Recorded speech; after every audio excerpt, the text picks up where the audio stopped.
The views and opinions of the hosts and guests are their own and do not necessarily reflect the views of the management and staff of Guardian Radio.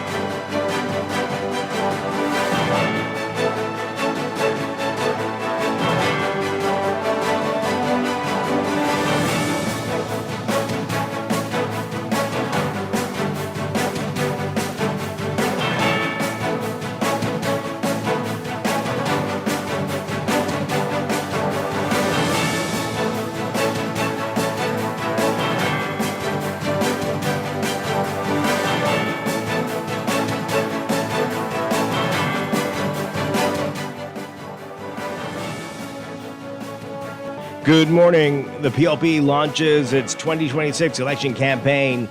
Prime Minister Davis says the party needs a second term. Deputy Prime Minister Cooper says the PLP will focus on ownership in that second term. It's all straight ahead this morning. I'm Dwight Strachan, and this is Morning Blend.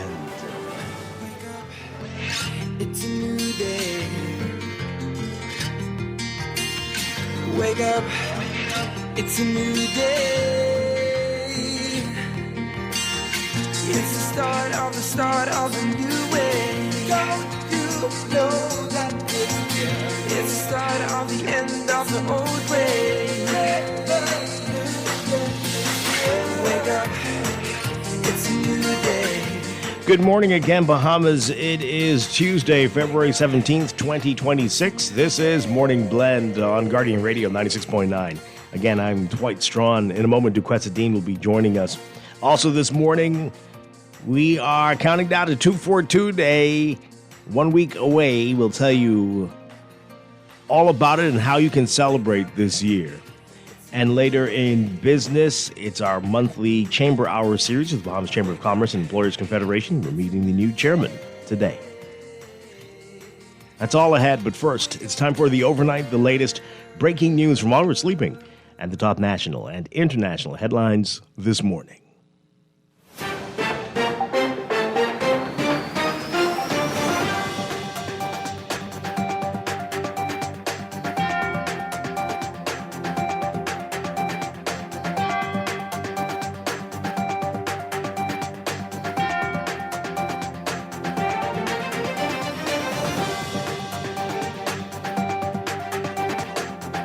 In the overnight, Prime Minister Philip Davis making the case last night for his administration to be elected for a second term, telling party supporters at the campaign launch at Bahamar that the PLP rescued the country from collapse and put it into recovery.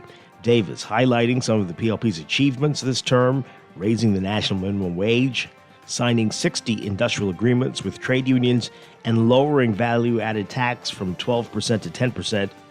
He said, quote, "The choices we made mattered to Bahamians and they were central to our recovery.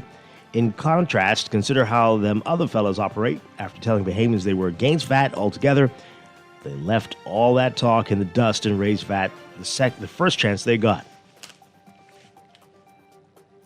Davis's choice of the word, talking about politics, a reference to the book under the F&M leader Michael Pintard. It was published in 2003, and it's a satirical look at politics. He said, quote, "That's some nasty politics right there," referring to VAT. "Remember that when you see them talking fool." Davis said while his administration was putting the country on the road to recovery, members of the F&M were on the sidelines, griping and fighting with each other. Meanwhile, Deputy Prime Minister Chester Cooper says that the PLP deserves a second chance to complete its vision and expand its policies. He said the F&M is a party engulfed in division, confusion, and chaos. Again, speaking at the campaign launch last night.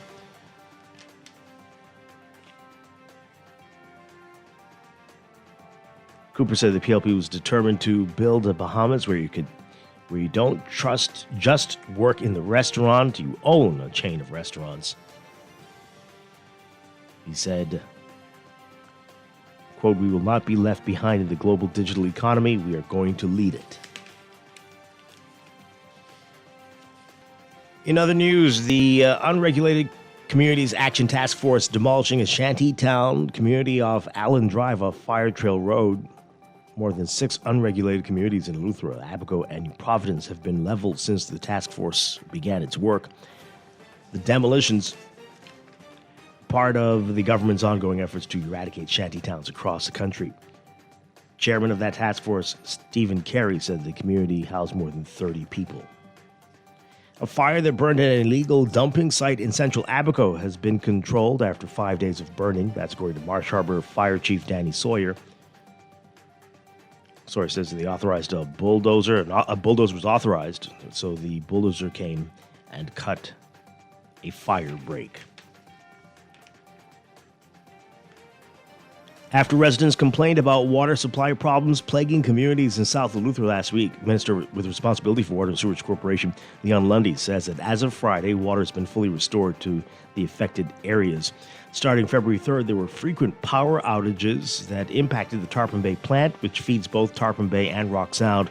As a result of the outages, a pump failure occurred, leading to reduced water production that impacted the communities, forcing children to stay home from school and causing some businesses to shut their doors. In a statement sent to the Nassau Guardian, Lundy said that the corporation and Aqua Design Bahamas attempted to rectify the matter using makeshift solutions, but ultimately failed, and residents began to see reduced water distribution by midweek.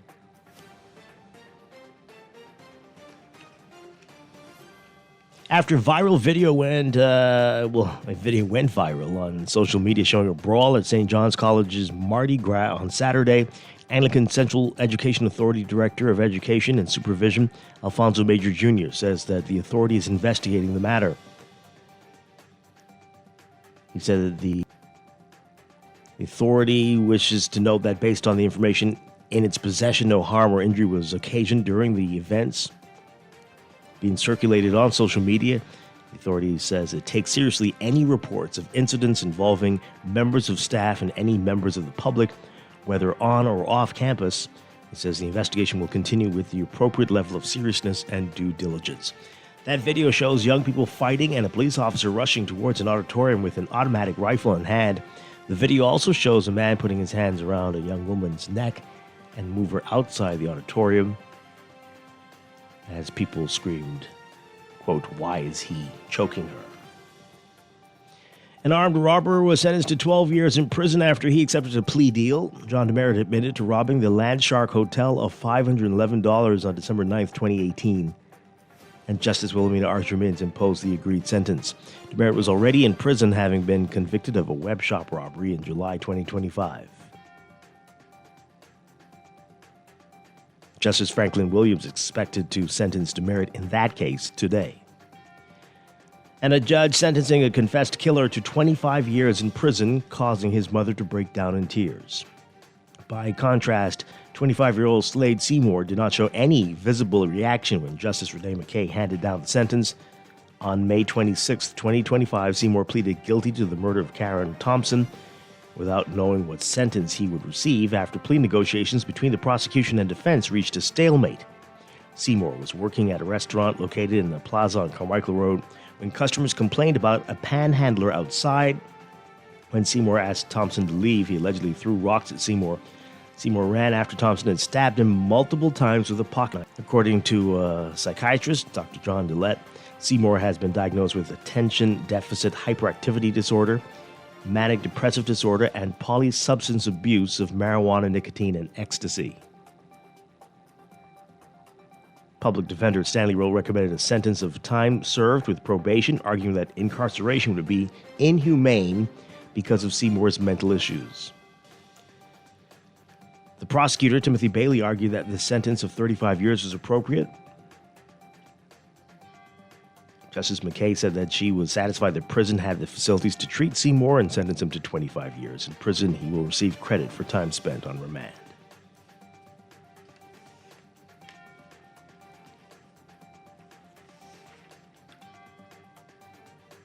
Overseas, the Reverend Jesse L. Jackson, a protege of Reverend Martin Luther King Jr. and two-time presidential candidate in the U.S. who led the civil rights movement for decades after the Reverend leader's assassination, has died.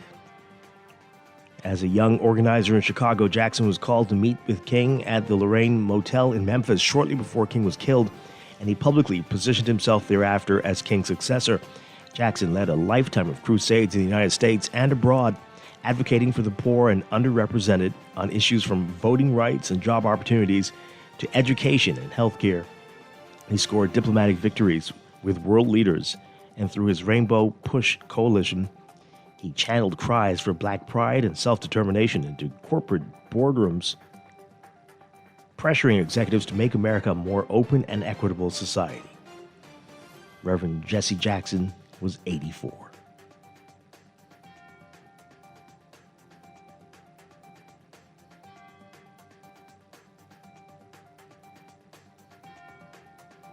Also from the U.S., a shooting during a Rhode Island youth hockey game left 3 people dead, including the shooter, and 3 more hospitalized in critical condition.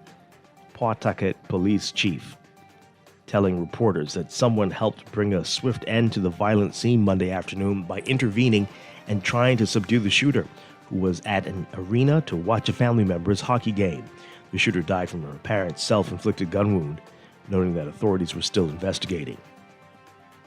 The shooter's been identified as Robert Dorgan, and police say the person went by the name Roberta Esposito as well and was born in 1969.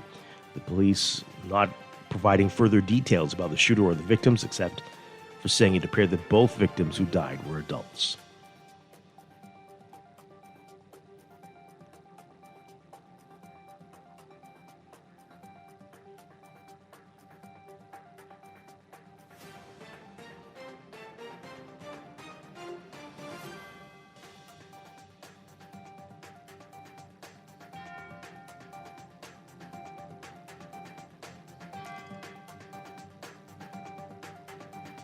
And traditional fireworks, prayers, and fairs marking the Lunar New Year today alongside 21st century humanoid robots. The activity is ushering in the Year of the Horse, one of 12 animals in the Chinese zodiac, succeeding the Year of the Snake. Thousands of people in Beijing jamming into the former Temple of Earth to buy snacks, toys, and trinkets from stalls. Crowds descended on popular temples to burn incense and pray for happiness and success in the coming year. The Lunar New Year is the most important annual holiday in China and some other East Asian nations as well, and is celebrated outside the region too. Lunar New Year with a TV show, and once again, humanoid robots were a central part of the performance. One of the highlights of the CCTV Spring Festival Gala was a martial arts performance by children and robots for several minutes. Humanoids from Unitree Robotics showed different sequences and even brandished swords.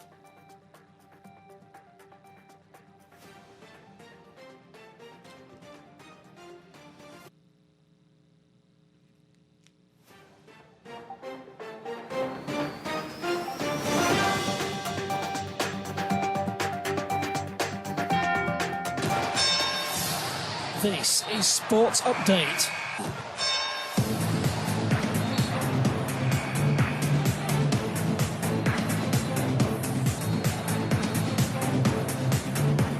In sports, a couple of Bangor basketball players had strong performances for their respective schools over the weekend. Donnie Freeman continues to be a consistent scorer for the Syracuse University Orange, leading them to a thrilling 79-78 win over the Southern Methodist University Mustangs in Syracuse, New York. Sophomore forward dropped in a side-high 18 points and added 5 rebounds, a career-high 4 blocks and 3 assists in a strong all-around effort. He had a huge rebound and block in the final 3 minutes, helping to preserve the win for the Orange. And A.J. Storr was in action for the University of Mississippi Rebels in an in-state game against the Mississippi State University Bulldogs. Storr scored 21 points off the bench and added 6 rebounds, 5 assists, and 2 steals, but the Rebels lost 90-78.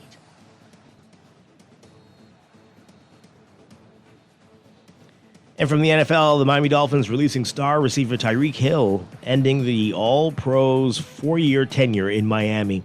Hill, who turns 32 on March 1st, is recovering from a season-ending injury suffered in a game against the New York Jets on September 29th. that required surgery to repair significant damage to his left knee, including a torn anterior cruciate ligament. It's one of several major roster cuts the Dolphins made Monday. Miami also cut offensive lineman James Daniels and receiver Nick Westbrook-Ikhine, and will release two-time Pro Bowl pass rusher Bradley Chubb. The Dolphins acquired Hill in a trade with Kansas City ahead of the 2022 season and gave him a $120 million four-year contract extension that made him the highest-paid player at his position at the time. His contract, which runs through 2026, would have represented around $51 million against Miami's cap.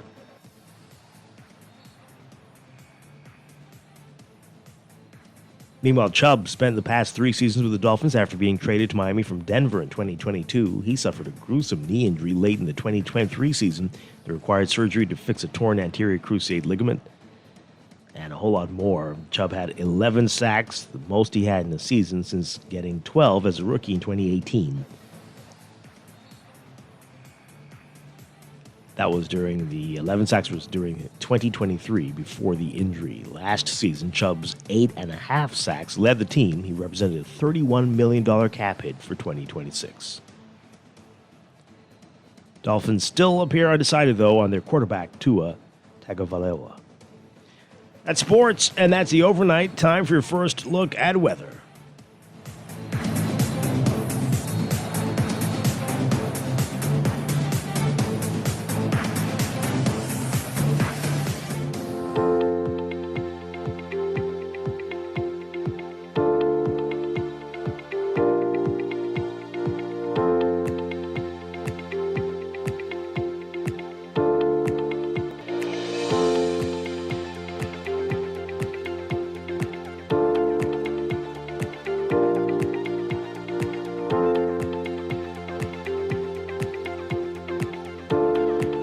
Your first look at weather brought to you by Star General. We've got a weak and sluggish frontal boundary across the northwest Bahamas that continues to produce some stray showers while drifting southward. Meanwhile, light to moderate winds along with mostly and dry and pleasant conditions will continue today through tonight. There remains a moderate to high risk of rip currents for all areas in the northern and northwest Bahamas. Swimmers are urged to remain on shore. There's a slight risk of rip currents on Atlantic waters as well in the central and southeast Bahamas. Your forecast for today: for the extreme northern islands, variably cloudy with a 10 to 20% chance of isolated showers. For the rest of the northwest Bahamas, including New Providence, a mix of sun and clouds today, becoming partly cloudy by nightfall. Islands mostly sunny, becoming mostly fair at night. About a 10 to 20% chance of isolated showers. Winds northeast to east at 10 to 15 knots for the northwest Bahamas, increasing to 15 knots with higher gusts by this afternoon. Northeast to east at 15 to 20 knots for the extreme northern islands. And north to northeast at 10 knots or less, becoming 10 to 15 knots by this evening for the central and southeastern Bahamas. High temperatures today. We're looking at highs around 81 Fahrenheit, 27 Celsius. Overnight lows tonight getting down to the upper 60s, low 70s for most areas. That's around 22, 23 Celsius. That's your first look at weather this morning. We'll have your extended outlook coming up in just a bit. This weather check brought to you by Star General Insurance Made Simple.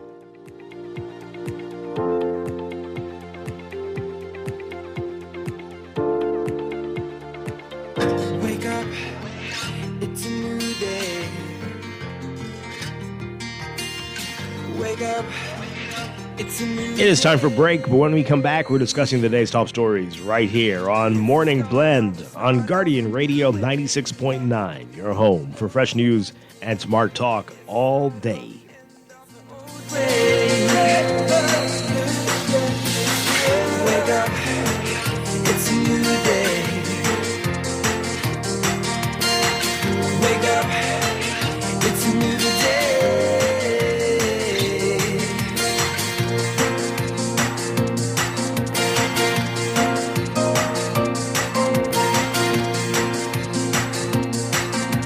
At CFAL, we understand that a secure future is the greatest gift you can give your employees. That's why our tailor-made group pension solutions are designed to fit the needs of both large and small companies, with employees deserve, ensuring peace of mind and financial stability for years to come. Join the many businesses that have already entrusted CFAL to create the right pension plan for their employees, and let us help you build a brighter future for your team. Visit us at cfal.com to get started on building wealth so you can live well.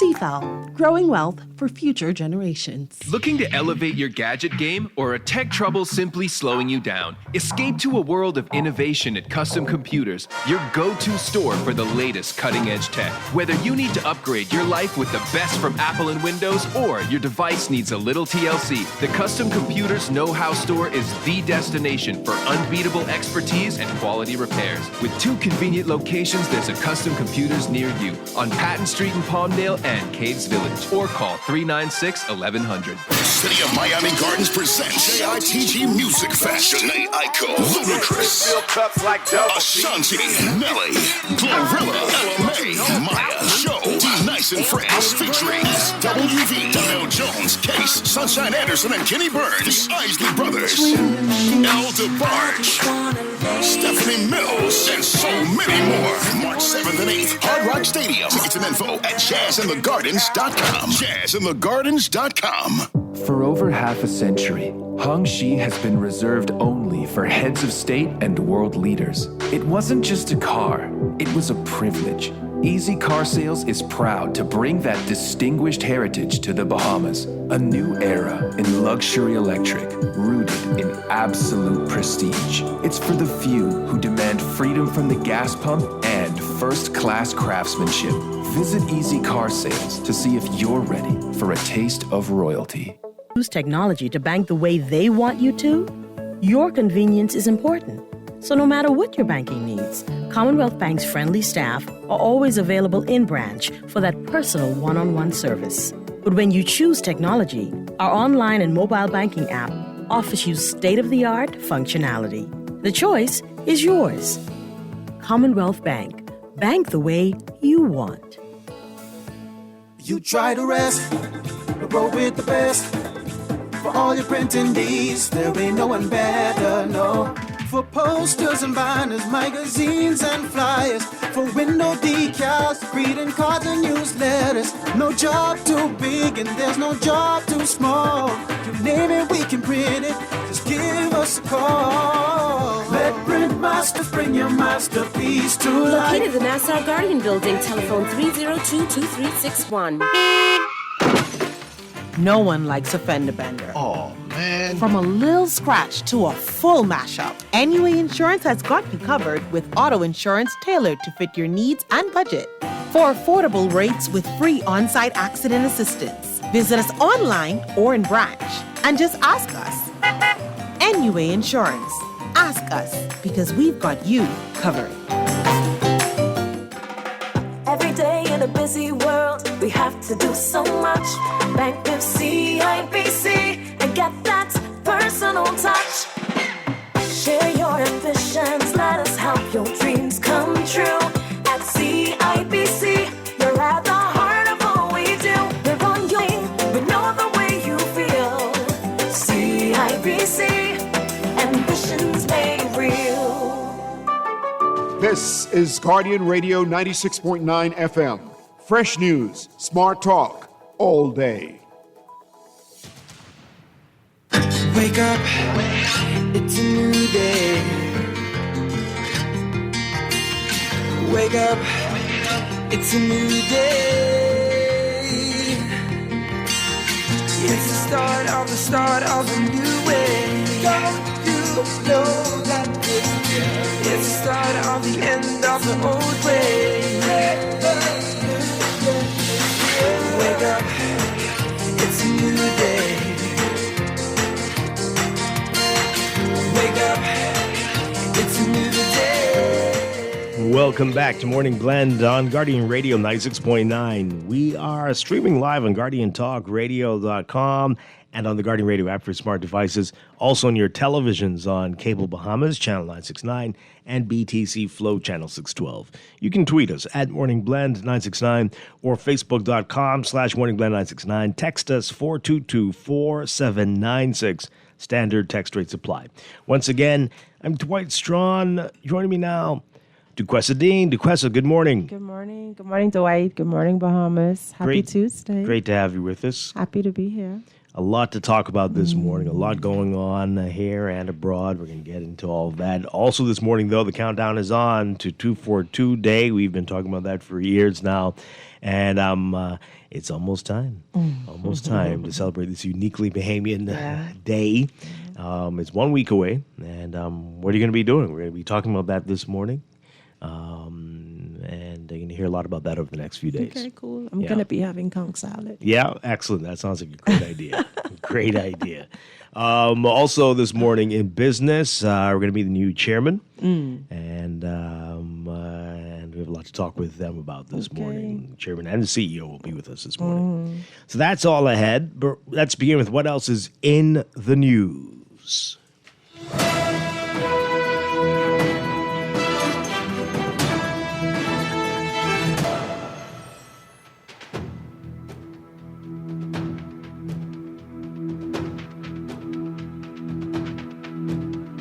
And in the news, waking up to the very sad news coming out of the U.S. of the death of Jesse Jackson, Reverend Jesse Jackson. And, that was quite something to hear.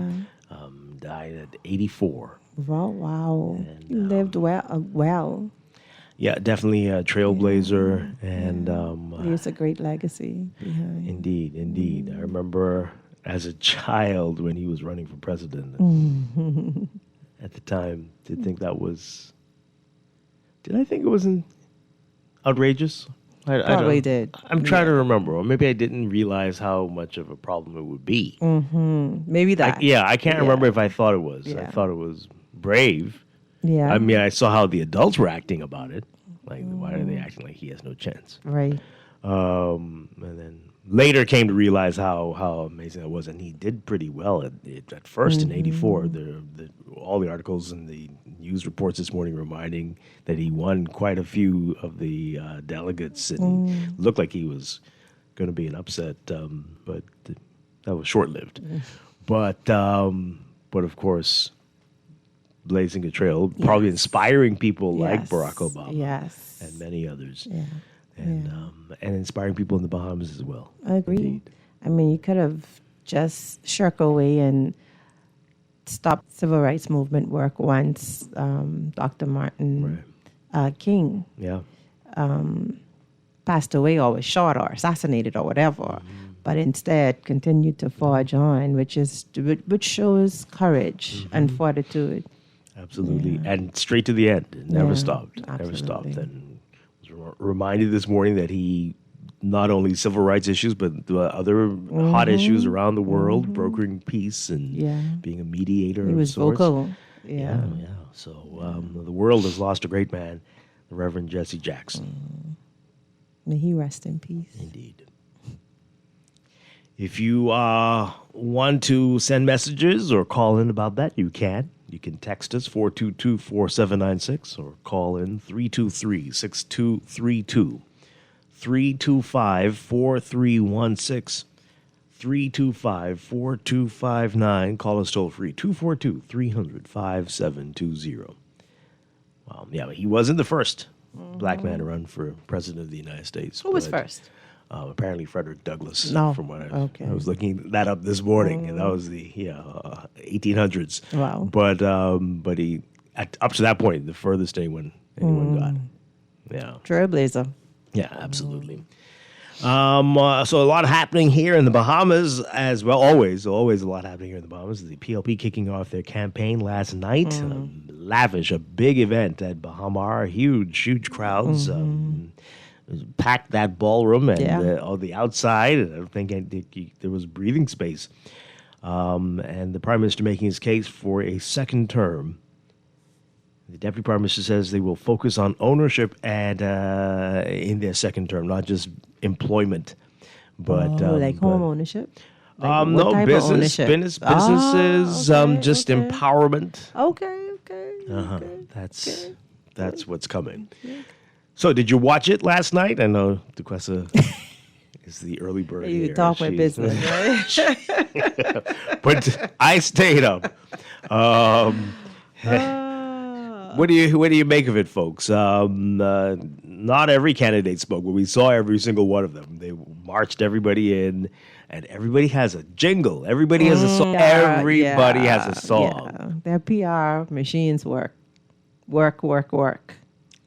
Yeah. What do you think? What do you make of it? 323-6232, 325-4316. 325-4259. Call us toll free, 242-300-5720. Tweet us. Facebook us, text us, 422-4796. I want to hear from you all before I give my view on what was said last night. Boy, definitely a lot of energy. Yeah, and you got to give it to room. them. They know how to pull a crowd, right? They know how to bring their people together and have a good time. Yeah. They do. Sure. And all of their people, because in the newspaper, I even see the former Governor General was out, Lady Marguerite. Yes, former Prime Minister Barry Christie. Yeah, and so they whatever they do, they bring their people together. Yeah, and a lot of different age groups. It wasn't just older people. Exactly. A lot of young people as well. Certainly a wide grouping there. So here's the thing. Okay, so this is just nitpicking now. So some of the songs, the jingles, really are not Bahamian enough, and I don't know if it should be a requirement. I feel like it should though. I mean, you're coming out to something that's clearly reggae or soca, but your name is all over it. So you got someone to make this. And maybe you're going after a certain crowd. I don't know. I just feel like it could be. And the Bahamians are singing it. But, right. But it's not. But maybe it's not a big deal. I don't know to say that it isn't a big deal. But on the flip side of that, it's what connects, what genre of music connects with whoever.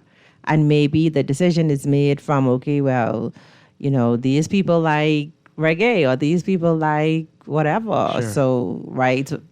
But I get your point that there could be more Bahamian influence, maybe, Yeah. Now, again, it's a Bahamian probably singing it. Yeah. So that might be good enough. Yeah. But that's just a little thing. All right, so here's the one main issue I have. And it's an easy fix, sort of. So a lot of last night, a lot of it was about how they met the country and about the pandemic. Now, I don't know why we heard so much about that, right? And the lockdowns. What do you mean you don't know why? Are we suggesting that had those other folks still been around that we might still be in lockdown? No. What's the point of talking about it? The whole world was kind of in lockdown. Exactly, but Bahamians seemingly had an issue with the way the country was operated. The whole world did. Right. However, it is genius to remind people of what was bad and why you voted those particular people out and not really ride on what you have done in the last, that emotional, that's what it is. It's to invoke that emotional response to what was and say, okay, yeah, we can't go back there. But a better way, a more way that shows a bit more integrity could be like, okay, yes, that's what it was now. This is what we did. This is the difference. This is what you should be experiencing now as a result of us being in. And it's fine for one person to say that. Yeah, but everyone. Yeah, right. And then there was a bit of what we've done. There was a bit. And that's good. Remind people. Right. And there have been some accomplishments. Yeah. There've been some accomplishments, but there was not much about what's to come. They're telling you, we've made progress. Look what's happened. It's gotten better. And so don't stop the train now. Right. And that's fine. But what tell us not just What's the because next we've stop on made the train? progress, Right. look how far we've come, Right. but you got to tell us more about the future. Yeah, and we heard a okay. little bit about it from Chester Cooper and a little bit from the Prime Minister, but we need to hear a lot more. And I'm sure we will over the next few weeks. But last night was a lot of flashbacks to the bad, dark times. And I mean, it's like, okay, But 5 years later, here we go, Yes, still I on know, this. But what's going to evoke a crowd response? Yes, yes, yes. What's going to... I don't know if that did. know, it was when you there know. were, depending on the energy of the speaker and the chants and the music, that's when the crowd got up and Rile started. up. But they weren't really like all about how things Well, were let's in just 2020. put a challenge out to them, to as they move forward. Last night, like you said, was a good show of, their unity as a party, people coming together, supporting their speakers speaking. But moving forward, focus a lot now on, yes, you did some rescue. Now, what will the next few years look like? I like ownership, right? But what specifically does that mean? How do you build that? How does the average or common man achieve that? Like, make it clear so that it's transparent and accountable. Yeah. So let's hear from you. What do you make of it? Were you inspired? What are you thinking of how they looked last night? 323-6232. 325-4316. 325-4259. Call us toll free. 242-300-5720. Tweet us. Facebook us. Text us. 422-4796. All right, quite a few text messages here. This person says here, while the crowd at the PLP launch was impressive, a lot of work and considerable amount of time and social media effort went into securing that crowd. What? Oh, boy. It's normal. I'm a PLP constituent. I'm in a PLP constituency chat group, and from January, they were sending messages for constituents to show up and for those persons who needed a ride to attend several buses, and saying that buses would be available. Okay, so what? What does that mean? That's normal. Does that mean they have no support, you think? You think that means that none of those people are true members and will not vote for them? You will see real numbers when the FNM has their next event. What are you saying? I guess they have to just be given us information on how it really got. Because if you are afraid of clowns, could you be bussed to the clown convention? Maybe, depending on what they offered. I don't know. But I'm just asking, would you really do that to yourself? Is it really different from what that was the other day where they had the by-election, Dwight, where they told everybody... what did you say? Whatever. Where they had to buy it. I thought you said where they had to buy the election. No. That's not what I said. It sounded like that. That's not what I said. Sorry. Where they had the by-election. I mean, it was exactly the same thing. They were telling the people, boots on the ground, feet on the ground, everybody come up in that area to walk around or whatever. And so, we're having, this is how we're going to help you get there. Whoever want to go now know that, okay, this is how they could go. So that's just how it works. Oh, okay. This person says... This person says here, my arrest was more important than listening to the same old rhetoric. Me too, friend. I hear you. I mean, it was kind of fun to watch, actually. Yeah. You can tell who's going to be, if they do get it, who's going to be a snooze fest in the House of Assembly, though. A sleeper? Like, oh, gosh. This is the time to go to the bathroom when they get up. Oh, goodness. I can't. Oh, no. Oh, dear. Yeah. No, I'm not calling any names. But, man, Dwight, let's just see how we can get them to have, like, training, like public speaking training or something, like, like... I don't think that was an issue, It was just that something. You just didn't get that excited. No. You just something can't do it, I guess. Some people were very good. Not one person on the stage addressed the hidden deals, transparency, or accountability. Why would they? What do you think that was? Okay. It's not the place for that one. This person says here, PLP launch last night was simply pump, pageantry, and partying on the taxpayers' money. I don't know if that part is accurate. Their hot air speeches meant nothing to me. There wasn't much said except for the history lessons. But I mean, that's who they are, though. Like, they are a party. They are a party that parties. They're a party that celebrates. Like I told you, like, it blew my mind when I went to Speaker Joe Bett's constituency, and they were having. I've never seen a constituency meeting like that. They know how to encourage each other and how to hype each other and how to have a good time. That's beautiful. And that's what people want, though. People are attracted to energized places where they can feel happy regardless of where they can, and so they creating those sort of spaces where people could come into and feel that. And Can you imagine going to a 2-hour event where everybody tells you this is the worst place in the world? Oh my God! I can't. We're all suffering, but they all enjoyed it. Oh my God! Can you, but I'm sure you're going to hear a lot of that over the next few months. Let's go to the calls. Get back to these messages. By the way, this texter says that most of the songs are AI generated. I don't know about that. I don't know, and then that's even worse. So but I'm not sure. I think some Bahamians are being paid handsomely to create. That would content. be good. That would Plenty. be good. If they're being it'd be good if Bahamians, they show the support every year, not just during elections. But anyway, caller, good morning. You're on the air. Hi, good morning. Are you there? Hi, we can hear you. Good morning to both of you. Good morning. Johnson here. Hi, good morning. Yeah, one thing they did was they do good. Pump and pageantry is absolutely correct. Those are people love partying. Were you there, Seattle? You should have been there. They would have had a great time with you being there. Oh, no, what happens is that I've seen the clown circus before. In fact, I used to work with the clowns. So I know exactly what they are. That's why I know, for instance, their whole agenda. Remember now, they have a 5-year agenda. 4.5 years into, they call it the Blueprint for Change, that Chester and Ginger said they spoke to.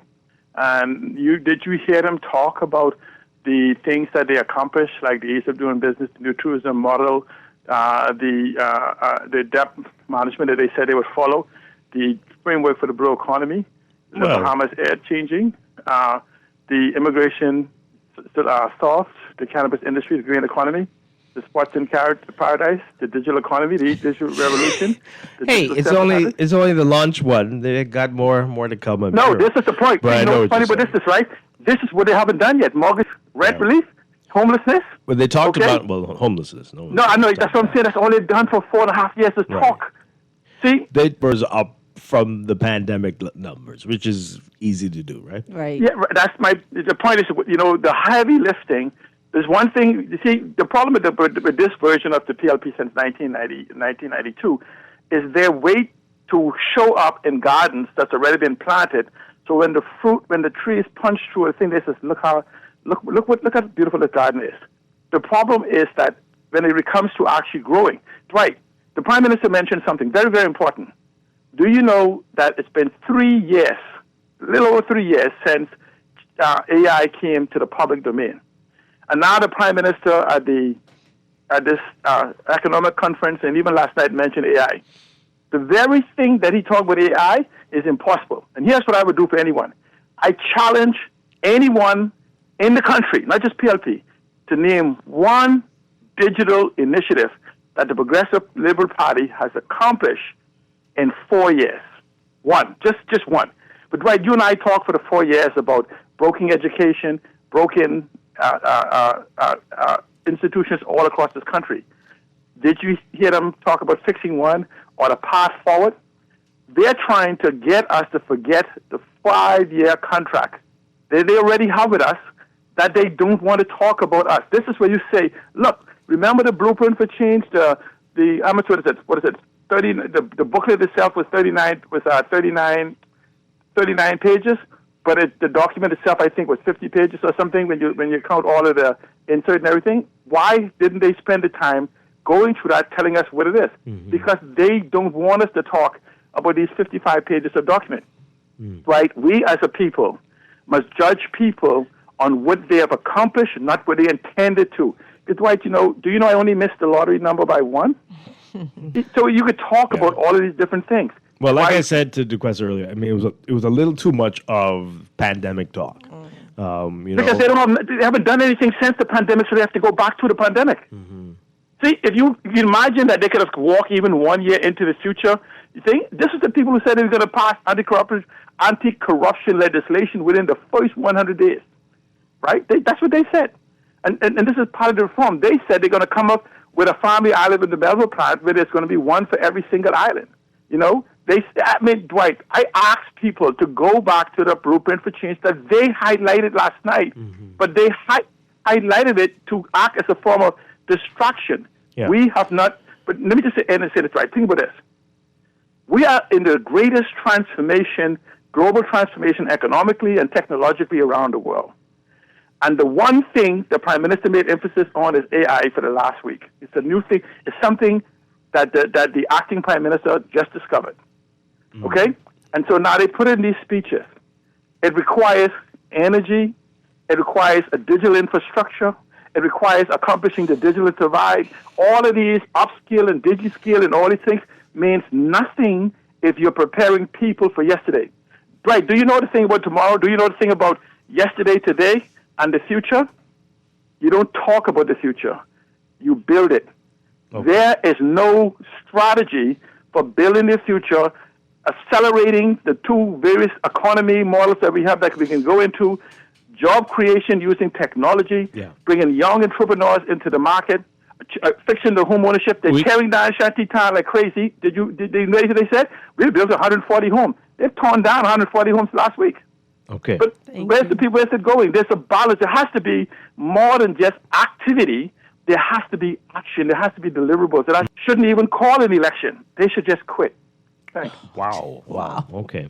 All right. Well, we hear you, although many are not convinced that the other major party has the plan that you're talking about either, which is the scary thing for all of us. But I know what they're going to say. They're going to say that we had to come back out of this pandemic and we were in such a terrible state after Dorian and the pandemic that we had to basically rebuild the place. Really? And so that's taken up a lot of our time. And so give us more time to accomplish the things we said we wanted to do. But we heard that from the last people as well. Wow. But let's hear from you. A couple more calls. We want to get to these messages, and there's a whole lot more to talk about this morning. But let's hear from you. Good morning, caller. You're live on the air. Good morning, Dwight Cresser. Good morning. I don't blame you, child. Get your beauty up. Every night, friend. Carry on.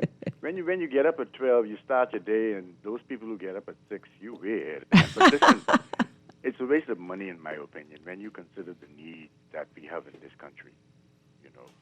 Of course, Yellen brought so much balance to this conversation, but nobody listens.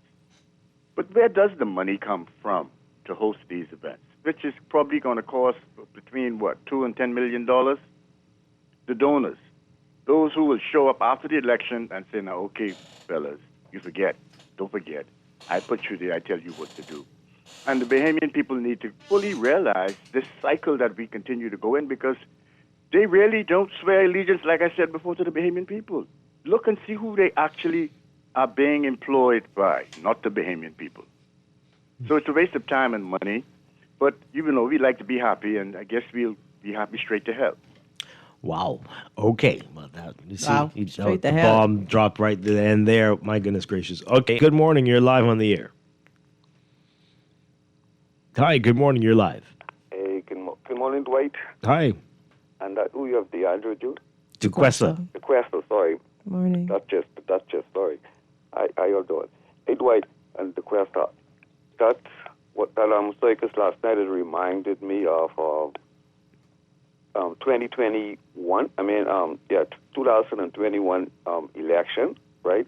It appears that the PLP won the last general election on Dorian and the COVID-19 and Human Minister and the lockdown, and they still believe people interested in the same rhetoric because I listened to a few of the persons last night, and I didn't expect to hear that from everybody. That was weird. I was trying to figure out what's happening.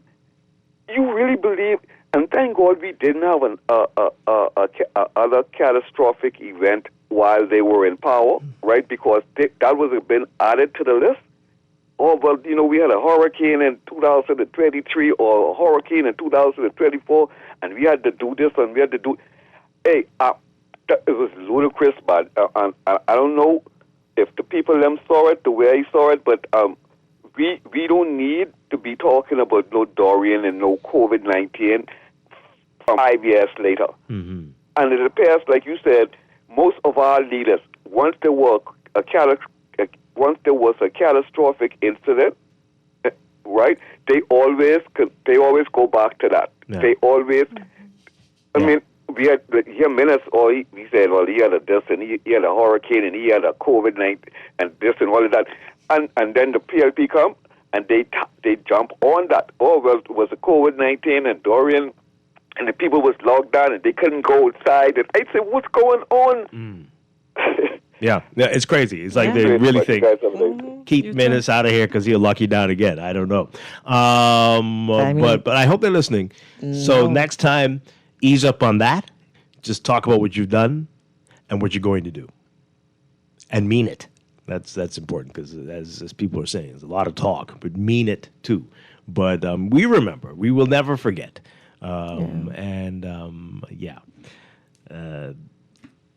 If you think that's the only reason why those other folks lost, because of how they handled the pandemic and Dorian, well, you got a lot to learn.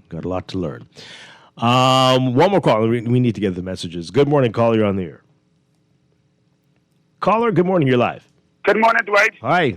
Good morning to your guests. Good morning, my blessed Bahamas. Dwight, I want to say three things. We got $13 billion worth of debt. My children, my grandkids, my brothers, my sisters, my nieces, nephews. And I hear nobody saying having paid down this debt. That's number one. Number two, any sensible government right now should stop giving me citizenship. Stop. Till after election. They give me residency. Stop giving me citizenship. Stop giving me our passport. Because everybody watching our beautiful what do you mean country. by giving away? What do you mean by that? We ain't giving nobody no more citizenship until after election then. That's what I mean. Not even the people who are entitled to it? No. Stop it. Let's fix this, man. Because I can vote with my same old card. There's a reason why I do the same things. And number three, Dwight, what is next month? March? And everybody's supposed to declare, right? They're all about doing forces. Hey, they need people open your eyes, man. Mm-hmm. This country is a rich country with that governance, man. Take my call. Okay. All right. Thank you very much. Appreciate it. All right. Let's get to some text messages, some more of these. Oh, boy, a lot coming in. This person says here,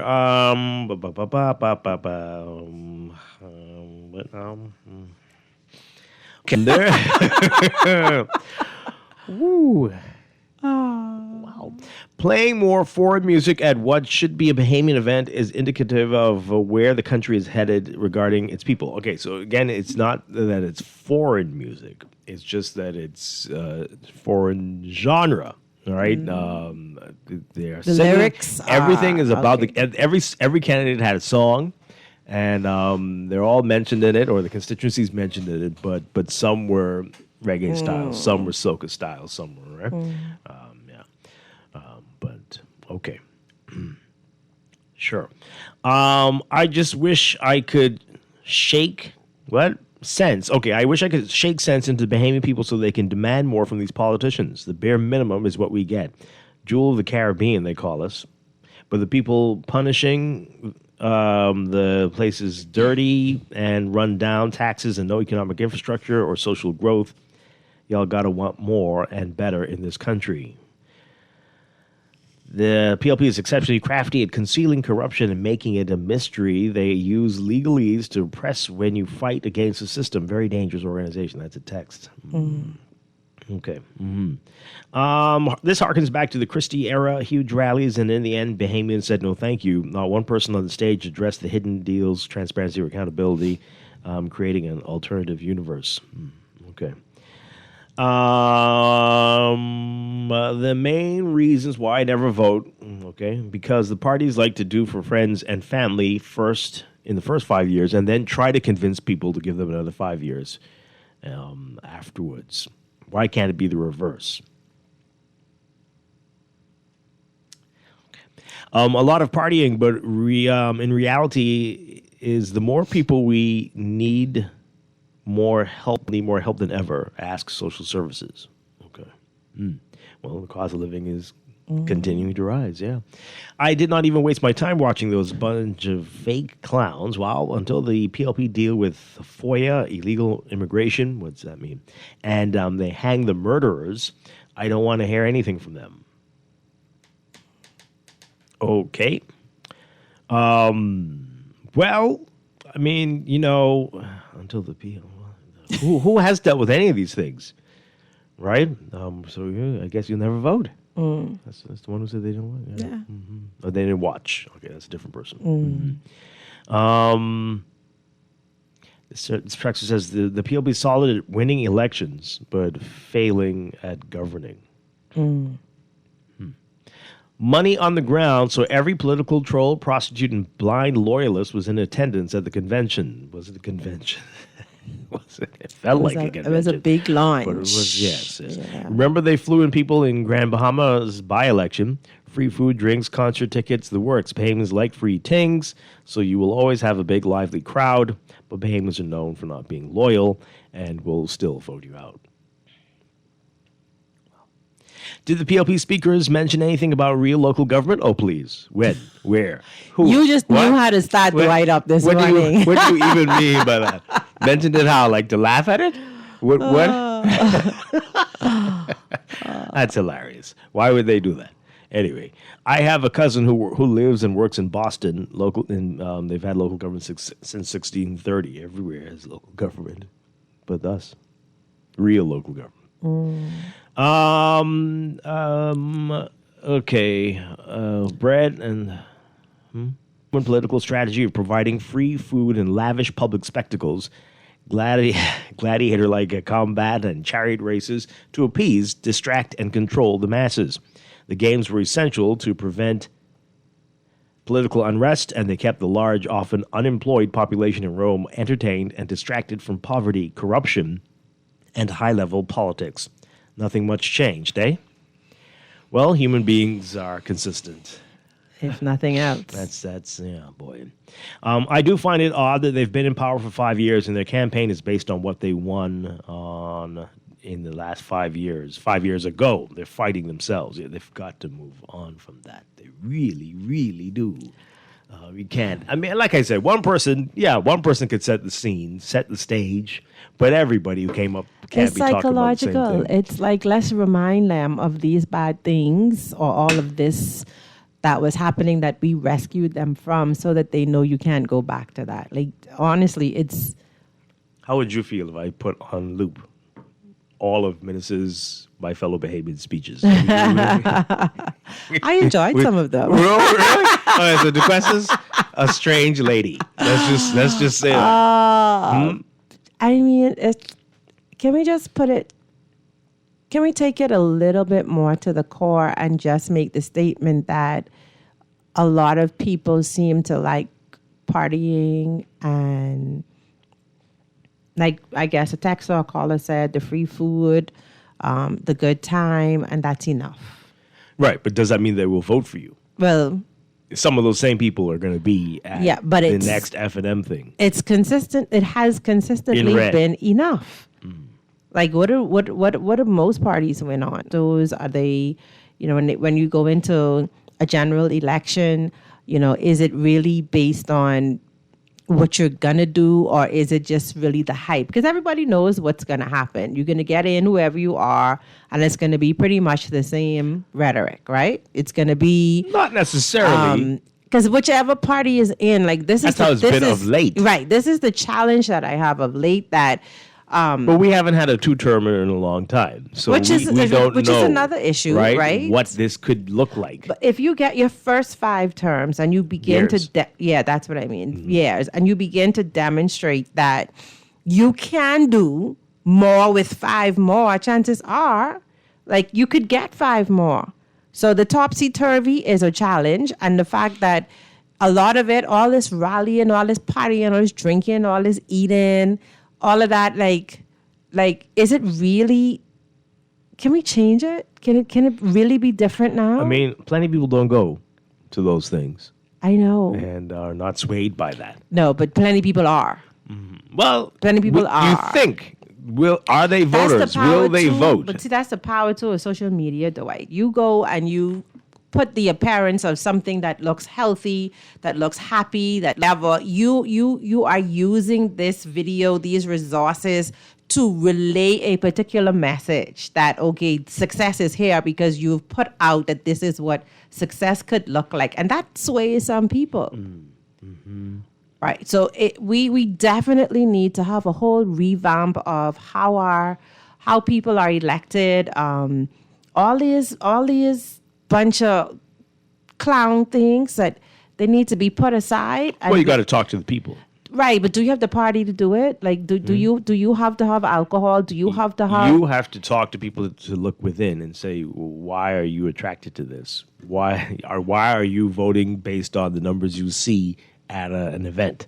Does that make sense? Now that's a deep conversation. Right. So you can't expect the parties to change. No. They're going to do what. No, what I expect seems the parties to change. Okay. Well, don't hold your breath. I expect them to change. They'll change once they see the people have changed. You know. If all the people are clamoring for a sit-down fireside chat, where we calmly discuss issues and you take questions from us, if everybody's calling for that, they will do it. But if the people seem to want to drink and party and shake up themselves and blow horns. Like you say, a lot of them they are aren't not going even to change. voters, right? And the thing is, Dwight, it's like it's so many. Like the texter said, I don't vote because ABC. Like I believe there are a lot of people in that category who are choosing not to exercise their right to vote because they don't know who to vote for. They don't know if you vote for this party, they've demonstrated it's going to be the same thing. If you vote for that party, they've demonstrated it's going to be pretty much the same, just different colors, right? So how do you re-engage that voter? Here's the thing. I think the need is for balance, right? Because there's a place for this. It's fine. But you need to also have there should be debates. less of that. You need to have the discussions, like I said, the fireside chats. Diversify your offerings to let people see that you are not just this. Right. And that we can have a discussion. Right. I can talk to you about the future and my vision for where this place is going to look, what this place is going to look like when we celebrate our 100th anniversary of independence, 2073. This is what the Bahamas needs to be. This is, right? Do that too. But that's the problem. They aren't doing that. They're only doing this one type of thing. Right. And then reminding you that, you know, I this may be trivial, but, you know, the PLP, in my opinion, won because people wanted to party, wanted to have the freedom to come out, to move around. They look at what happened with not Dorian, with the pandemic and the lockdowns and all of that. They were ready to roam. Everybody screaming rude. Everybody want party, this, that, and the next. And so I believe that was a big part of the reason why they got votes. People that were in place to save their own lives. When you look across the globe, like you said, you could see that that COVID, like many places it was horrible. So why would you boast that that's what you won on, essentially? Yeah. Well, again, you got to work on the people. Change has to come from within. Some messages, and we get some more calls in, getting a lot of messages. This person says this is a message for C. Allen. Oh boy. C. Allen, keep talking and campaigning for the F&M. F&M radio chairman, nobody listening to you, huh? And your daddy, what? What? Who? What? While you and your daddy are talking, people are leaving, you all enjoying the PLP. Okay, I guess there's some hidden messages there. Some code for C. Allen and the F&M. I don't know what that means, but who's the daddy? Why doesn't C. Allen run for office? Okay. This person says here, they do not need more time. No more time for political suckers. The PLP needs to go home. Enough is enough. Goodbye and good riddance. Okay. This person says here, what have you done for me lately? Should the question be to the government? That should be the question to the government, I think it's saying. Dorian is still a big deal. No hospital in Grand Bahama. No decent airport. Abaco is still rebuilding, and they think we forget.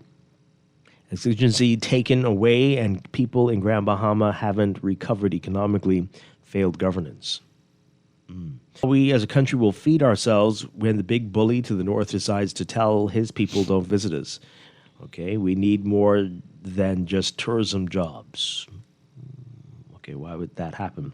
This person says here, I can't. Oh boy. They want me to read this on the air. I cannot believe somebody just opened their car door and threw garbage out onto the street in a silver cube, an SD. It's always one of them. Oh, wow. Always one to hit the number. Wow. Oh boy. Yeah. Man. DeQuesta, this generation doesn't know about apartheid, so the Roots movie will not work anymore. Okay. So the PLP switched to pandemic and Orient. Oh. Oh, dear. Huh. Well, that's an interesting theory. Okay. That's an interesting theory. That I think that one is going to backfire. I mean, people say the Roots thing did too, but that's an odd strategy. Very odd. What is odd, Dwight? Would you keep talking about this for? What do you mean it's odd? What are you saying that they're going to come back and put us on lockdown again? They're just reminding you that they saved you from it wasn't particular. Just us. They're reminding you that they saved you from the lockdowns, from going because to the. you would still be on a lockdown if they had remained. No, I don't think that's Well, their what's point. the point of bringing that up? Their point is that this is what it was, and this is why you voted us in, because you were tired of X, Y, Z. It is getting into the psyche of people and saying, don't forget that, okay, this is what it was, and you didn't want that, so don't go. How many years it's been now? If they had a candidate called COVID Smith or something, I'd think, okay, yes, because COVID Smith is right there. But they don't. That doesn't make sense. It makes sense. Okay.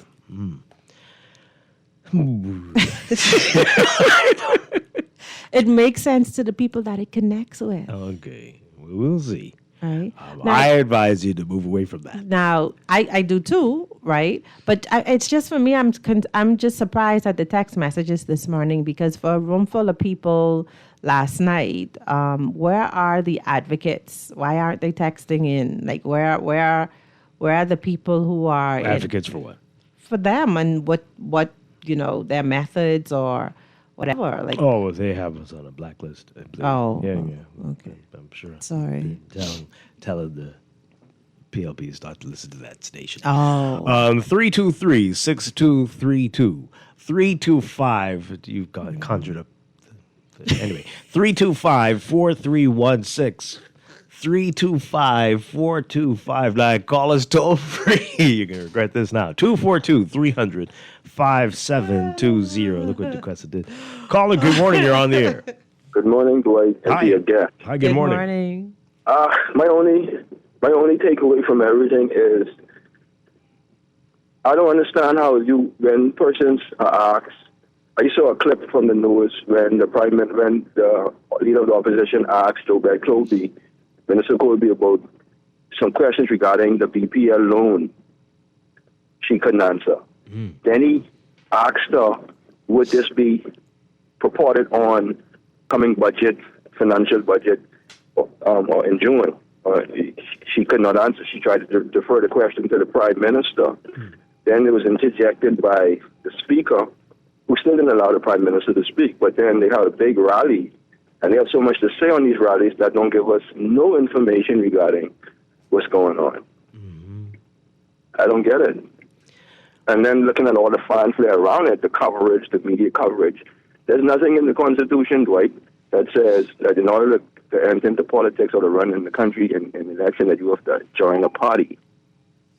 Okay? It doesn't say that.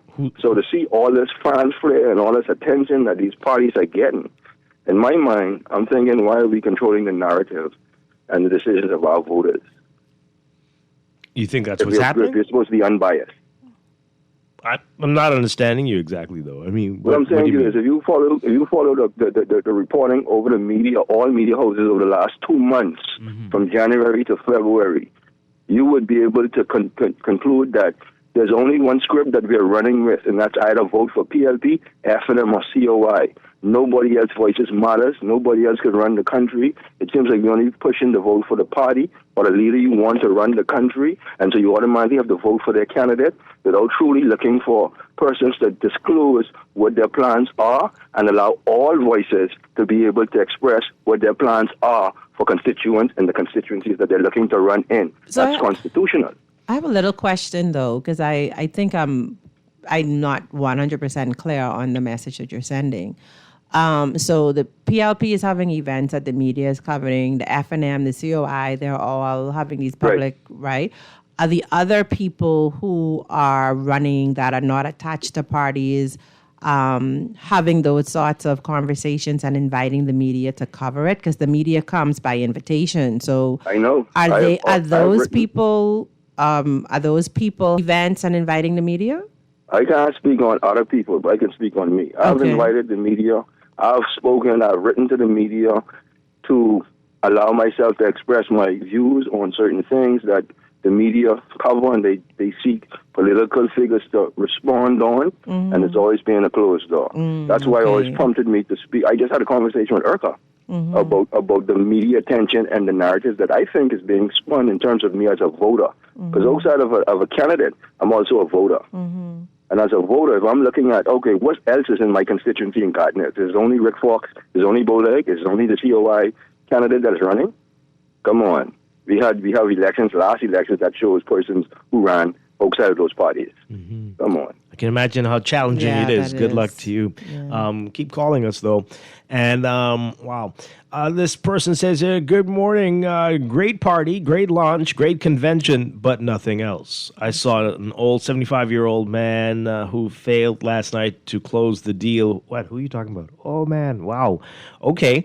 One who also told me that his 5 years is about ownership. The same thing minus what he told me that this is 5 is about you. No, okay. No one building built, not one school, no clinics. That's not right what you're saying, though. Not one airport finished. Okay. Yes, you raised the minimum wage and gave public servants raises, but you taxed us and put fees on us like crazy. Where's the money gone? Okay, so I don't think you're right about some of these things, well, they were touting the fact that they have started this massive airport rejuvenation project and what's happening there. But I see Cat Island Airport, like it's under construction there's and progressing. Quite a few around the country. But as the texts are saying, they're not finished yet. Well, at least they started, right? Right. Well, I don't know.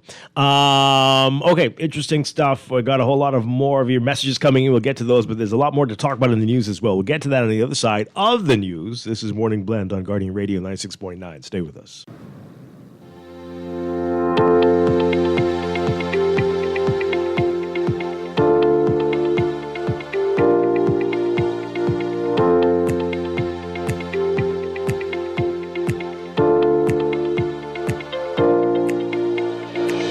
Welcome back to Morning Blend on Guardian Radio 96.9. We are streaming live on GuardianTalkRadio.com and on the Guardian Radio app for smart devices. Also on your televisions on Cable Bahamas Channel 969 and BTC Flow Channel 612. You can tweet us at MorningBlend969 or Facebook.com/MorningBlend969. Text us 422-4796. Standard text rate supply. And now at 8:21, it's time for another check of your weather for today, brought to you by Sherwin-Williams. So here's what's happening. We've got a weak and sluggish frontal boundary across the northwest Bahamas that will continue to produce some stray showers while drifting southward. Meanwhile, light to moderate winds along with mostly dry and pleasant conditions will continue today through tonight. High pressure is going to build across the archipelago, though, supporting gentle to fresh breezes. Isolated showers and mostly stable weather conditions as that front gradually weakens by midweek. A brief warming trend is anticipated by the end of the week as the surface ridge will shift further into expected to move into the area by late Sunday, allowing temperatures to dip below seasonal norms for the week. For now, there remains a moderate to high risk of rip currents for all areas of the northern and northwest Bahamas, and swimmers are urged to remain on shore. There's a slight risk of rip currents on Atlantic waters as well in the central and southeast Bahamas. Your forecast for today for the extreme northern islands, including Grand Bahama, variably cloudy. but a mix of sun and clouds for the rest of the northwest Bahamas, including New Providence. Mostly sunny during the day, turning mostly fair at night for the central and southeastern islands. Look for high temperatures around 80, 81 Fahrenheit today, 27 Celsius. Overnight lows tonight getting down to the upper 60s, low 70s for most areas, around 21, 22, 23 Celsius. In your extended outlook for tomorrow, Wednesday, look for a mix of sun and clouds becoming fair at night for the northern half of the country. Partly sunny to sunny, becoming fair at night for the southern half of the country, the central and southeastern islands. And for Thursday, a mix of sun and clouds across the country, becoming mostly fair at night. That pattern will hold for Friday into Saturday and Sunday, an increase in rain chances as that front is expected to move into the northern Bahamas. That's your morning blend weather check. Brought to you by Sherwin-Williams. Are you ready to refresh your space? Well, head to your local Sherwin-Williams for premium paint, pro tips, and everyday deals that make it easy to get started.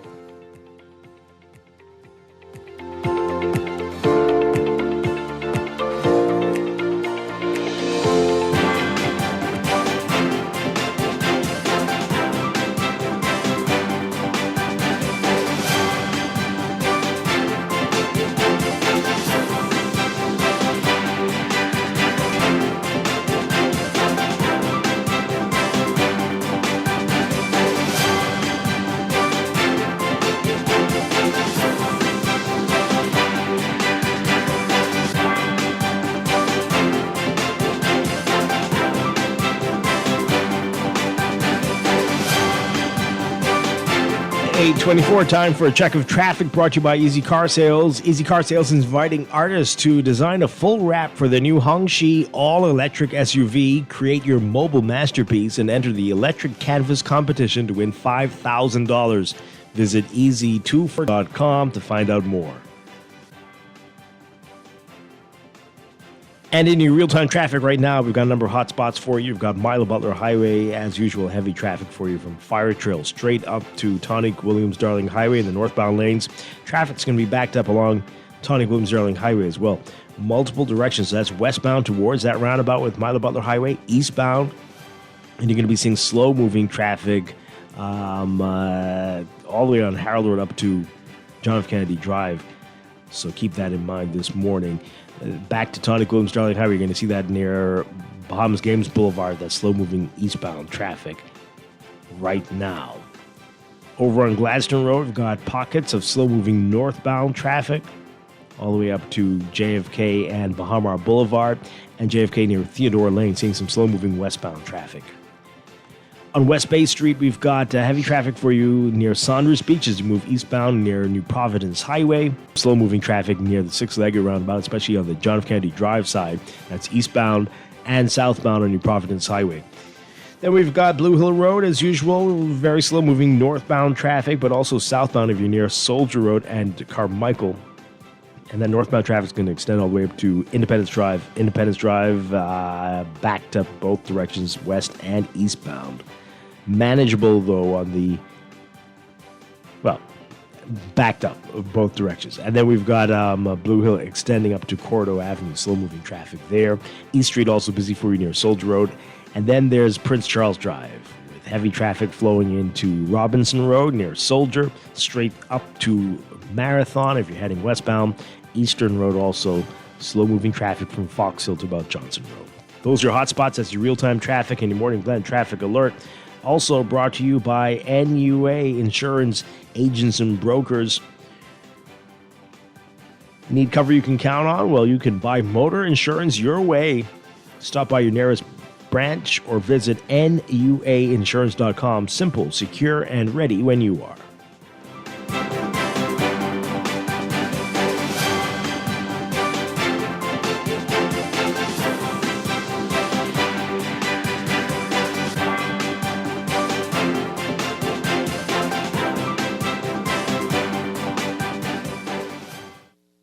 The following is a paid political message.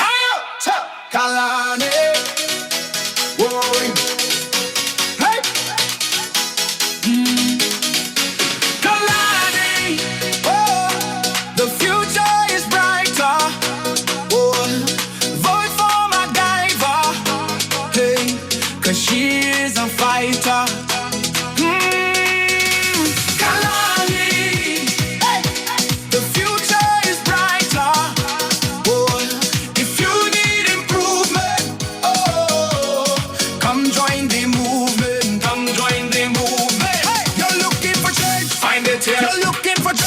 Find it here. You're looking for truth. Find it here. Vote for MacGyver. She's here for you. See everybody in Kalani. Change is here. See everybody in Kalani. Vote for MacGyver. She is a fighter. That was a paid political message. At Star General, you can go gold. Comprehensive car insurance covers loss or damage from accidents, fire, theft, and third-party liability. But the Gold package gives you increased coverage for rental car and windscreen, personal accident, medical benefits, deductible waiver, and 24-hour roadside assistance where available. Our Star General Gold package also gives you up to $2,500 for accidental damage to a rental car anywhere in the Bahamas. Go gold with Star General. Insurance made simple. Here's the sure-winning art store moment from Shelley and Dee Dee. We're the only full art store in the Bahamas. If we don't have it, we make a list, and trust me, our boss can get that. If you need that, he can get that. You can find sketchbooks, acrylics, the canvases in all sizes, stencils. We have the Angelus that they use on shoes and letters. We're the only persons in Nassau that carries the Montana spray. We have the Krylon sprays, watercolor in paints, the oil, chalk paints, the alcohol paint, metallic paints, the little Floetrol, and we have cleaning products for the artists, thinning products for the artists, and Crayola colors, and glitters, pencils, the Posca markers, and pastels, oil, and the acrylic pastels, dyes. Oh yeah, we all paint. I didn't forget that part of the movie. Gift sets, hobby craft, Oil, shrimp, clays. stew, shrimp gumbo. But art supplies. We have a lot of them. Sherwin-Williams Art Store. Find colour in every day. Every day in a busy world, we have to do so much.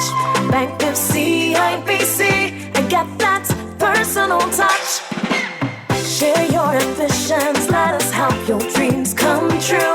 At CIBC, you're at the heart of all we do. We're on your side, we're listening, we know the way you feel. CIBC, ambitions made real. Marco's is so bad. Don't think small, think big. The big XL deal at Marco's Pizza is just $16.50. One extra large, one topping pizza you'll love at a great price. Big nights need big pizza. Made with our founder's signature sauce, fresh cheese, and fresh dough. Taste the freshness in every slice. Flavor, big value. Order now at MarcosPizzaBahamas.com. Go big tonight with Marco's. No one likes a fender bender. Oh, man. From a little scratch to a full mashup, NUA Insurance has got you covered with auto insurance tailored to fit your needs and budget. For affordable rates with free on-site accident assistance, visit us online or in branch and just ask us. NUA Insurance. Ask us because we've got you covered. This is Guardian Radio 96.9 FM. Streaming on GuardianTalkRadio.com and the Guardian Radio app, Nassau, Bahamas.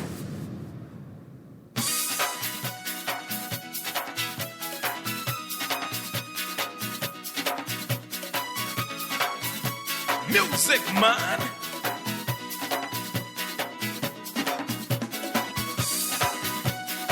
This is not a golden rule.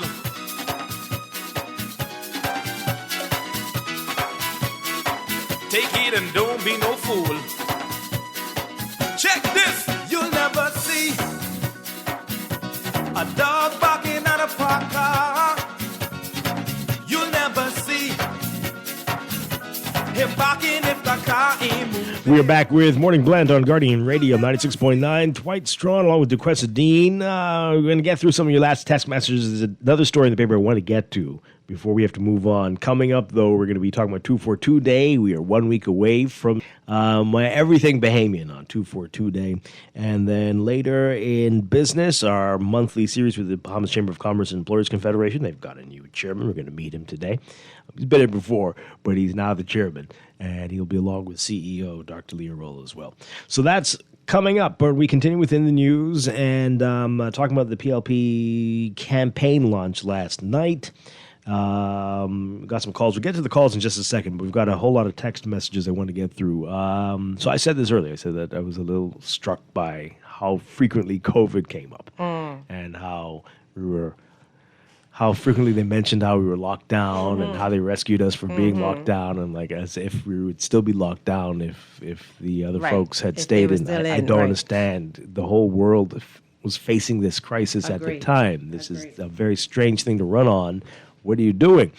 Anyway, so some people are responding to that. This person says, yes, talking about COVID makes no sense. It only proves that they haven't done anything to be proud about, so deflect to COVID. I don't know if they don't have anything to be proud about. I think they do, but why are you focusing on COVID? It just doesn't make sense. To generate those negative emotions toward the other party. Wow.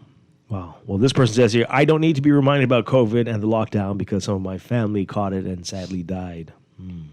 Yep, and you asked about the advocates, Dequessa. Many of the PLP advocates, they are sleeping off the hangovers. What? That's a text. That's a text.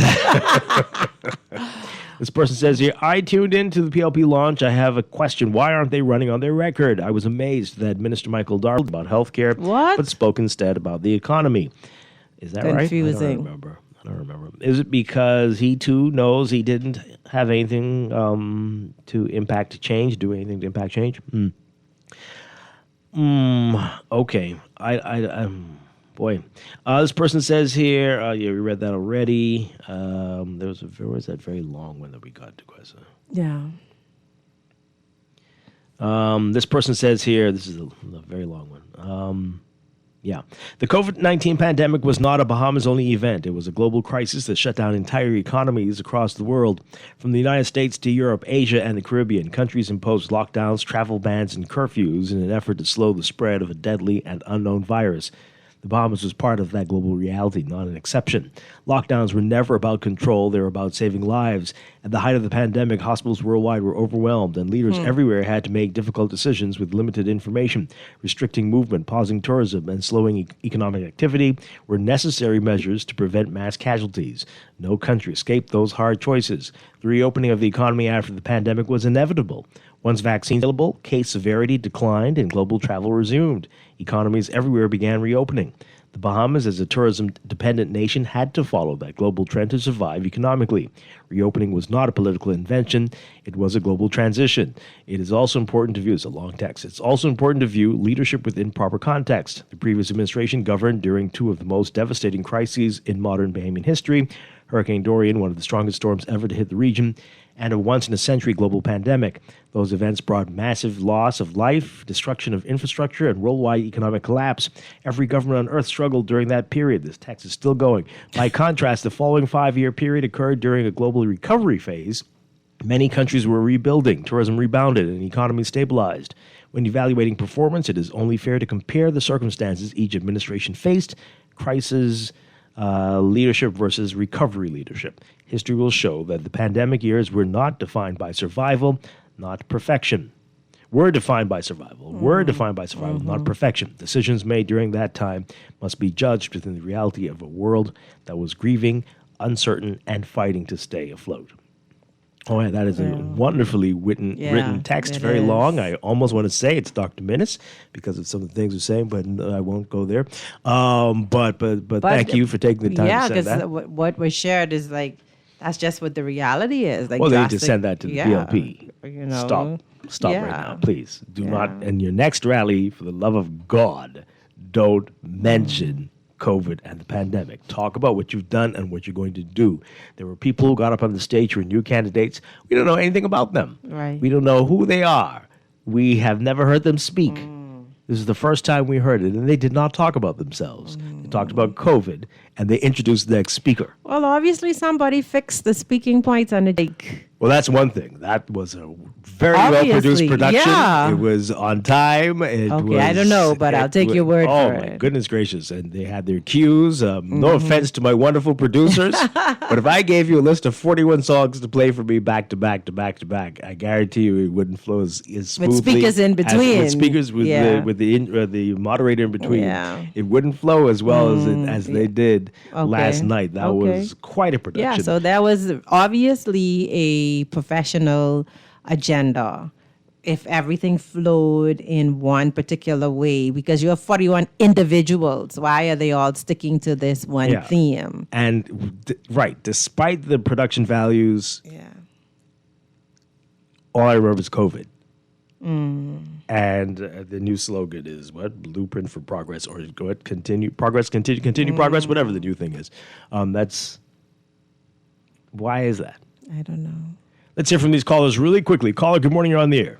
Yes, good morning. Hi. Yes, see, Alan used to say that the relation to the PLP, that hope is the new dope. But I'll say to him that hope is the only dope, but the problem is that there's no hope. And okay, see, the Stafford Science Playbook, all of these governments, they are using the Stafford Science Playbook. That's foreign investment. Freeport, the Hawksbill Creek Agreement, that's a huge one. What, 50 years agreement or something? 100. Right? And then, 100. Now, when F&M came, right, let me tell you now, they privatized or at least they did a private partnership with what you call it, the harbor, the cruise ship harbor, right? Okay, then they did something call it before they did something with Patelco, right? And the PLP comes to power and they do the same thing. And the excuse they used was the F&M did it. Right? Now let's go down to the smaller ones now. Now lately they do the PLP did do the power system, right? They once they said, well, they're not privatizing, but in essence they privatized a private partnership, right, with the transmission and the other one, right, but not the generation. But there's some type of agreement with the generation too, anyway, right? So now you got this thing with the family islands. It's the same thing, And what these people do, they say all Bahamians own this thing. But then these Bahamians go and where did Bahamians get the money from? They privatize with somebody from NATO. I'm saying, but it doesn't matter where the partners are foreign or not. It's still partnership. It's still private, and that goes to problem. So when everybody is preaching the same thing, has the same platform, I mean, it doesn't really matter who you vote for. It's just that, okay, everybody in the Bahamas, their families, and you know what I mean, and close associates are connected to one of these parties. You could call them gangsters if you want to. An organization, right? So what does it matter? Okay, thank you very much. I hear you. Let's take one more call, and then we need to take a break. Good morning, caller. You're on the air. Hi, good morning. Are you there? Hey, good morning, Dwight. New guest. How you doing? Doing well. Good morning. Yeah, well, I'll make this quick, right? I think that we really seriously need to look at the way how we vote as individuals, right? Because if you really look at it, right, we don't vote parties in, we vote parties out. When was the last party that actually got voted in the government? Probably Hubert Ingram after Finland. So no matter how good an MP may be doing, right, it's still up to grabs because then you're looking to get rid of the government. So I think that we need to really look deep into ourselves, right, and seriously think about how we vote during the next election, because the MP could be doing good, right, but just because you want to get rid of the government, you get rid of the MP. The prime example is, right, look at Portkey. He was doing a good job, but the people got rid of him based on the fact that they want to get rid of the government. Mm-hmm. Do you know how you can fix that?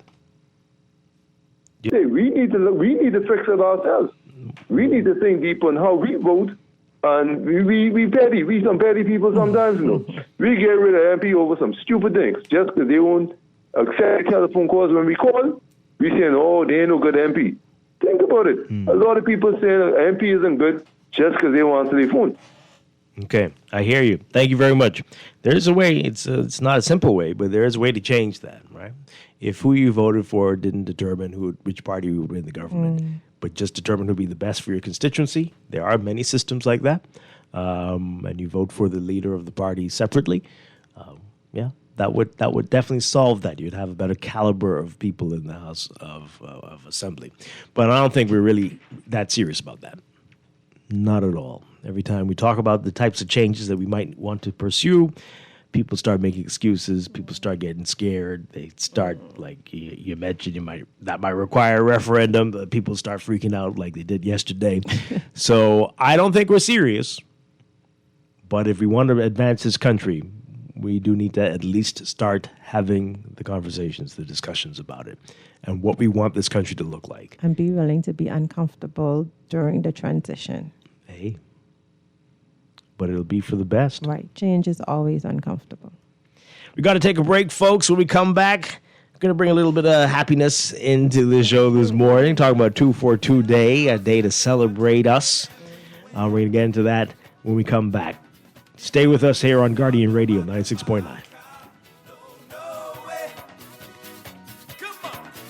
The only time we can start back in is when the car start moving. Hey, I say, dog, don't back and back up. No way. Boy, the only time we can start back in when the car start moving. That's true, what people do, you know. I know you're trying to figure out exactly what I mean. My friend, listen carefully. Let me explain. See, everything is cool when you go along with the groove. Yeah, but when you say, dog, everything cool, eh? But when you're trying to make a movie, when you get mad at you, why people don't want to see you do good? You know that? Because dog don't back and back up. No way. Scalabot. Yeah, they get rich and switch. The only time they can start back in. Put more money back in your pocket with the Fidelity Debt Consolidation Loan. Why pay more when you can pay less? Reduce your monthly debt payments down to one low, easy payment. Apply for a Fidelity Debt Consolidation Loan today. Call 356-7764. Fidelity, we're good for you. In the world of business, technology is not a choice, it's a necessity. And for businesses that demand excellence, there's only one choice for unparalleled support and cutting-edge technology. Custom Computers. You have challenges and we have solutions. Computing, networking, storage, and printing for enterprises large and small, aligned with premium brands like HP, Microsoft, Konica Minolta, and more. Get tech done the right way with Custom B96-1101. Are you a Bahamian college or university student with strong research in an economics, finance, or business-related topic? The Central Bank of the Bahamas invites you to enter the T. Baswell Donaldson Research Competition for a chance to win up to $20,000. Top finalists will also be selected to participate in the Summer Research Seminar organized by the Central Bank. Submission deadline is April 30th, 2026. For more details, email exr@centralbankbahamas.com. Screws and Fasteners World, Balfour Avenue and Palm Beach Street, has those hard-to-find fasteners for you right now. You can find stainless steel regular hex, carriage bolts, galvanized bolts, threaded rods, nails, self-tap screws, sex bolts, anchor bolts, turnbuckles, masonry tools, hand tools, and weed whacker strings. Check out the rope selection and car body fasteners, too. Special orders are welcome. It's your #1 fastener store. Screws and Fasteners World, Balfour Avenue and Palm Beach Streets. Call 326-1976. This is Guardian Radio 96.9 FM. Streaming on GuardianTalkRadio.com and the Guardian Radio app. Nassau, Bahamas.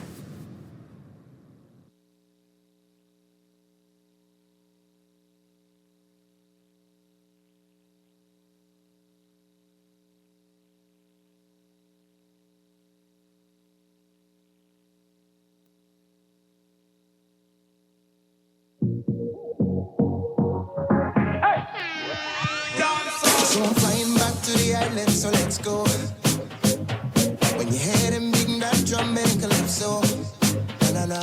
There's a party going on.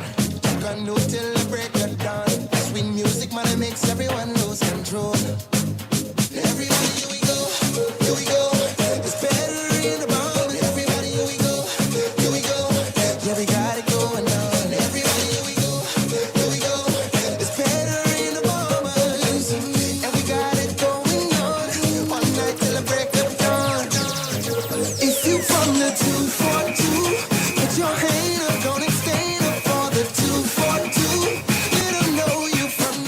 We are back with Morning Blend on Guardian Radio 96.9. Dwight Strachan along with DeQuesta Dean, and we are 1 week away from February 24th, the second month of the year, and we've got to do this right. The 24th day of the second month, 242, and we are talking about how to celebrate this year, and we're very happy to have back with us Kennedy Campbell Delaveau. Good morning. I love that you remembered my new friend. Well, I had to get it right. I didn't want any smoke from you. I love that you remembered. Good morning. Good morning. Good morning. Good morning, Kenny. All right, so I've been told to tell you, don't come on the radio this morning talking any foolishness about conch salad and grits. We're not going to do. We're not. Gonna be my No, opening line. we're not doing that for a third year this year. Don't do it. For the love of God. Dwight, that was my opening line. I mean, I sent you the video of the conch salad. I showed you the grits, and you still did not acquiesce. I'm waiting for you on Bay Street. What's going on? You should with see you, DeQuesta's Dwight? face. Donnie, come on now. Donnie. I know about that, Kenny. Okay, what about pan grits and sardine? I could do the pan grits. I've never eaten sardine in my life, but last night, interestingly, I made a commitment to do so. So maybe I'll have that. You made a commitment to eat sardines? Yeah, I was watching a video on YouTube about how do you make sardine taste good, and I commit. So 242 day, Kenny, I'm going to try it. Donnie, you live right off of Chippenham. Like, what you talking about? You learning? I'm not saying it wasn't prepared in our home. What I'm saying is I never ate it. The same way I used the beans or the rice and put them on the side and don't eat them. I even didn't eat avocado until I was an adult. It just didn't look right. You might have to turn off her mic. I don't know what's going on with her over here. I can eat all them things on 242. Do you eat the peas and the beans now? I do eat them now. Okay. I even eat peas and grits now. Yeah, that was. If it did look funny back when I was small, I wasn't eating it. I hear you. You could acquiesce. Come on now. Come on. You know, not to the conch salad now. Peas and grits. Yeah, not to the conch salad with grits, Kenny.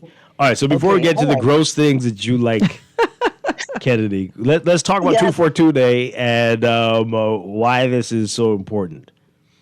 Now, I think for us in the Commonwealth of the Bahamas, it shows our pride when we see the basketball players that have gone on internationally. When we look at our stars, Sidney Poitier and the like, we think about how proud we are as a people. And 2-4 Day is just one day that we can exhibit exactly how proud we are. We can wear our national flag colors. We can enjoy Bahamian delicious food. We can enjoy the music, the art, the entertainment of it all. And that is what it means to be, authentically Bahamian. You don't need anybody to tell you how to be a Bahamian. We born with this. And so, of course, 242 is an amalgamation of all the things that make us 242. Yeah. Can we have a festival? Are we having a festival? Are we having like a big party on the park? You could do it. A big party on the park you or could start something it. like. Right? Isn't that? It's all up to us, right? So but Donnie, it's literally up to you. So in every community, you're supposed to be able to exhibit 242. Gone are the days when your Grammy would say or talk over the fence. I guess some peas. You got any grits? We can make peas and grits. Let the children come over. We gonna sort that out. Gone are the days when you know that you need to go bathe in that Lifebuoy soda or that bush tea in order for you to get that the eczema off you. And somebody says, "Listen, this my child. This your child." Right. And we look out for each other. Gone are the days when I go to St. John's and I get in trouble. And I have the audacity to go home and tell Mommy, I get in trouble today. You know those days, Donnie. So 242 is for us to bring back them good old days. It's for us to show the kind of love that we were predicated upon. And so that's what 242 Day is about. Yeah, excellent. So we love how over the past few years, the companies, the businesses on the islands have gotten behind this and have been offering specials in relation to this, 24% off or 242% off or 242 for your conch snack. That'll be the day. But, maybe $24.20 for a conch snack, maybe. But we hope that more will get involved like that. What are you seeing so far, Kentonique? Well, I'm seeing an overflow of people. Even this morning, I dropped my daughter to school, and I see a lot of kids. They have the flags. I don't know what's happening at school. I see some flags. I see that people are very interested. They're coming at me. Well, Kenny, I know you was on the radio last time talking about the conch salad and grits. You bringing that back? Yes, I'm bringing that back. I You had to work that in, I eat it hey? every Saturday. I want us to understand Lent is upon us tomorrow. And so, of course, it's going to be a solemn situation. But of course, that does not mean that we cannot celebrate who it is that we are. We're supposed to exemplify and engage and just exude the fact that we are 242. Our culture, our pride, the responsibility is on us, Donnie, on Dwight. It's our responsibility to go into our individual communities and make everybody understand that we as Bahamian, fry your fish outside. Now, not them other weird fish, like fish, some goggle eye, some snapper, extra gold pepper and lime. Real Bahamian fish. Right. And then you wash your white rice, right? And then you put not butter, you put margarine in it and sprinkle a little bit of salt. I know, but that And you one. come outside and you put your dough in the oven. And you have some of that. You eat outside. You get your lime off the tree. You make switcher. Not with the brown sugar, white sugar, Donnie. I know you on the healthy, but that's what we doing. I guess what, Kenny, I want an outside oven to bake bread. Oh, really? And you haven't brought us any bread Yeah, at you all, know what you Kenny? baking it, Kenny? Oh, I don't. Okay, disclaimer. I don't know how to bake nothing. I don't know. How Oh, to but bake you nothing. have the oven. Oh, I have the wow. oven because the oven in my mommy yard, but I don't know how to bake nothing. I don't know how to bake. I could cook. Yeah, because when we were younger, like my grandma them used to fry even the chicken outside in the what you cast iron frying pan on a little fire. What they make and put the rocks and thing around it. Yeah, and it tastes Donnie, so you different. Never wash the frying pan. You Right. only wipe the frying You pan. wipe it, right? Yeah. And you put it in the bottom of the baker. That's a Bahamian thing. That's a West Indian African tradition. Wow. All right, so let's hear. Okay, before we get to these calls, got some calls coming in. Any specific? And we're glad the government has gotten behind this. Any specific events happening? We are going to have a cadre of events that we're going to schedule those. That everything is going to unroll tomorrow. But in regards to what we're actually doing, we want the onus to be on the Bahamian people to create the atmosphere that you want. Be the change exactly that you want to see. This is our Bahamas. Nobody can infiltrate us. Nobody can imitate us. Imitation is the greatest form of flattery, but we are Bahamians. It's upon us. It's our pride. It's our dignity. 242 day, ladies and gentlemen. Yeah, wonderful stuff. Awesome, Again, awesome. next week. Callers, let's hear from you. How are you going to be celebrating 242 Day next week, Tuesday? Good morning.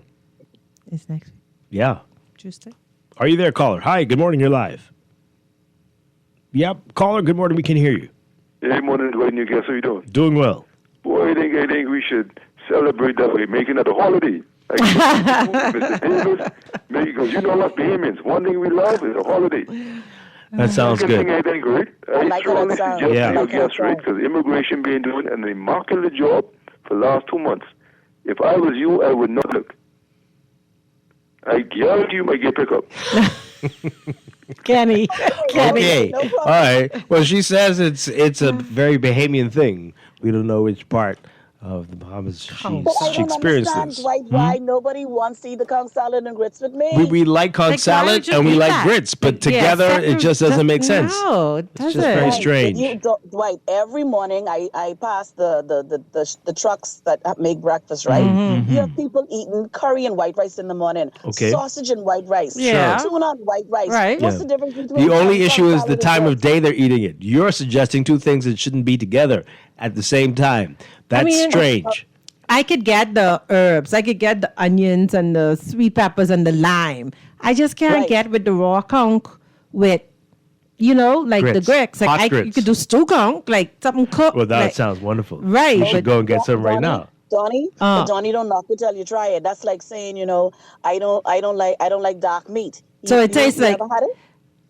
Oh, I love me some dark meat, sweetie. I have 6'2". Donnie, Wait now. This is a morning show with children. There are Donnie, children in turn the on the car. car. There are Donnie, children in the car. focus. There are children in the car. But Donnie, okay.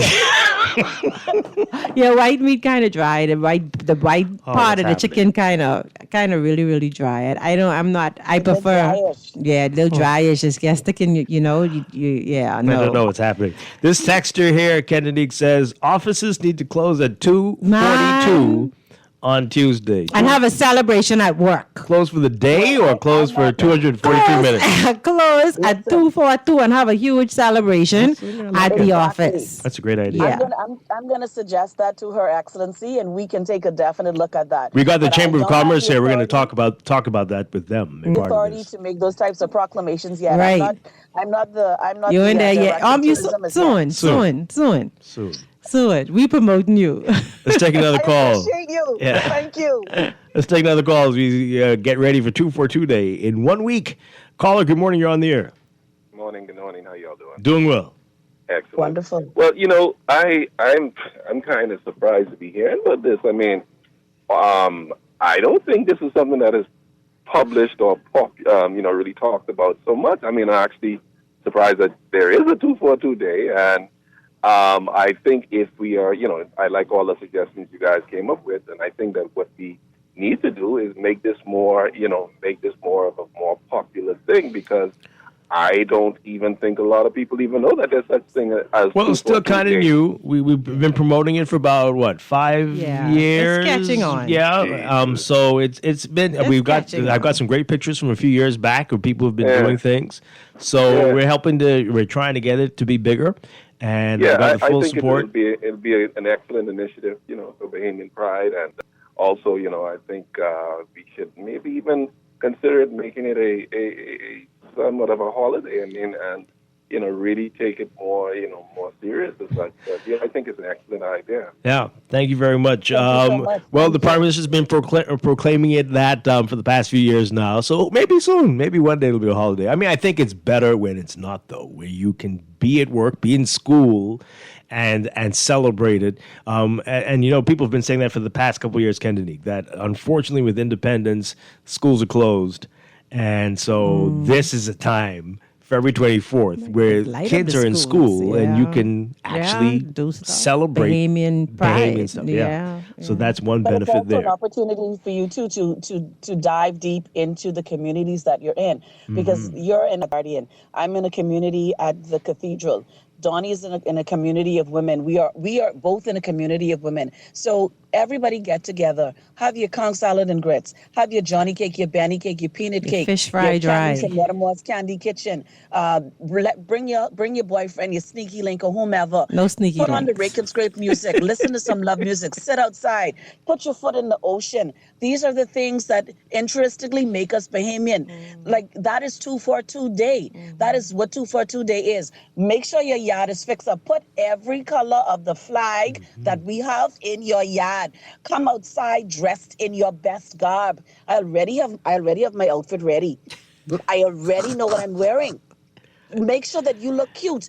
Rake and scrape music should be the only music played. As a matter of fact, when I go into the office on Tuesday, I'm wearing a full Junkanoo costume. Oh, wow. Because that's 242. So are you going to be able to sit down, or you don't plan on working next No, week? I don't plan on sitting down that okay, day. I Because see. when I walk into the office, right, I'm going to cue the Saxons music. And all day the music will be playing, and I'm just going to stand up and do my work. You can dance all day while you're working. Excellent. Let's take a couple more calls, Kennedy, as time is going.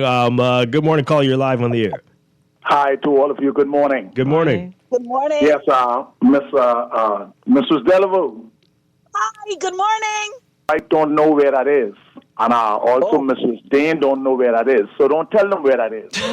But you talk about everything else, and in BT, you don't talk about the Vilks. The Vilks is better than the Conch. Why is it that you're not promoting the Vilks? Salad. Yes. Kennedy gets so excited. You're not promoting the grain corn, the Indian grain corn that we once used to have. Dwight, we need to get some of that for Dwight. Talk it. Okay. Let the people Indian green corn. Yeah. And also I would encourage every Bahamians. I remember as a child, during Christmas, we know when Christmas is coming because everyone have a green peas tree in their yard. Dwight, take some of that grass you have in your yard. This is the month. you can plant a green peas tree in your yard, and you will have it ready to harvest for Christmas. Amen. Okay. And not to forget, used to go into I guess the greenery, right? And you get an old pine tree. Not these pine trees that we have now. That is not the trees that we used to have when my mom was growing up. We had the old pine tree that with the long sticky branches that used to send up the whole house like pine sol. So when you mix the bleach in the water, the hot water to mop the floor, the scent busts right out. Are you going to be doing Don't that? you remember You're that? going to be doing that on 242 Yes, Day? I remember the tree. I remember the tree. And if the bleach films don't kill you, you are doing it right. Wow. All right. One more call. Good morning, call. You're on the air. Hey, Dwight, and ladies. Yeah, that tree, I remember that tree. I used to every year, I had to go inside the bush and cut down one of them. But, you know, no more bush to find them in no more. Oh, boy. Right, and the other more. But, Dwight, I also wanted to say congratulations, because I think I was around when you started to advocate for this 242. And I just want to say thanks for not being a selfish person, right? Because you could advocate for things, for something personal. It's about the Bahamas. This is all for the love of the Bahamas. And that's why I'm calling you to thank you so for that, much. because I saw people advocating for things for them personally, and they did get it just like how we got this 242 day. So congratulations, 242 to the world. Thank you so much. Thank you for, Yeah, we for will all make of sure us. all them It's for all Bahamian of us. flags out on cars. Yeah, everywhere. Everywhere. We could do it for the whole week Bahamian leading up to colours. 242 Day, right? Do it. Yeah, so start now. See everybody under, not on the dock, underneath the dock, how they call it. We call it under the dock. And we'll see everybody under the dock with some peas and grits, some fried fish, some Bombay soda. I don't want to see no Coke cans that day. Man, Just Kenny, the someone payment just days. messaged me, tell me, go to the booth on the east side of Porterski and get a yellow grits or rice and sardines. So Exactly. Yeah. Exactly. Or go to Miss Johnson truck and get it. Donnie, you gotta venture out, Donnie. I'm a little sheltered. So a couple messages here. Kennedy, someone's asking for you to send them some Saxon's movie for them to play in the office. Some music. Absolutely. Yeah. Absolutely. This one, a couple people asking if it's going to be okay to eat conch salad with mayo on 242 Day. And that's a thing, right? I mean, I've never had it, but it's a Only thing. if you in Bimini and Freeport. Freeport, right. No, I think they do it in Abaco too, Kenny. I can't take it. Yeah, something like that as well. Yeah. But it's going to be a lot of fun. Again, we're going to be reminding you about this. Get ready for it next week, Tuesday, 242 Day. Thank you, Kenny. I know you're going to be talking about this a little bit later on your show as well. Kenny's Corner at 6:30 p.m. Looking forward to that. Thank you for being here this morning and being so enthusiastic. And you didn't talk about it too much, but you still got it in. The conch salad and grits. Maybe Tuesday, DeQuesta. Maybe we'll. You're going to bring it? I don't know. Yeah, okay. Okay, we'll figure it out. I showed Dwight. I showed it to Dwight, Donnie. Okay. Mm-hmm. Continue to enjoy. Right, Continue right. to enjoy. Yeah. Thanks again, Kennedy Campbell Delaveau. Thank you. Thank you so much. Bye-bye, guys. All right. We're going to take a break for news headlines and be back with the Morning Blend Business. Stay right here on Guardian Radio 96.9. Best and sun and sea in the West Indies. Yeah. Everybody, here we go. Here we go. It's better in the Bahamas. Everybody, here we go. This is Guardian Radio 96.9 FM, streaming on GuardianTalkRadio.com and the Guardian Radio app, Nassau, Bahamas. The views and opinions of the hosts and guests are their own and do not necessarily reflect the views of the management and staff of Guardian Radio. Wake up, it's a new day. Wake up, it's a new day.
Come on. Welcome. Good morning. Welcome to Morning Blend Business on this Tuesday, February 17th, 2026. Welcome back to our Morning Blend listeners. Once again, I'm Dwight Strachan along with DeQuesta Dean. We're too busy talking to our guests this morning, having a great conversation already with our friends from the Bahamas Chamber of Commerce and Employers Confederation, our Chamber Hour series each month here. Very happy to have back with us CEO Dr. Leo Roll.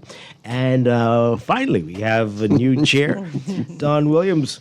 Good morning. Great to have you all with us.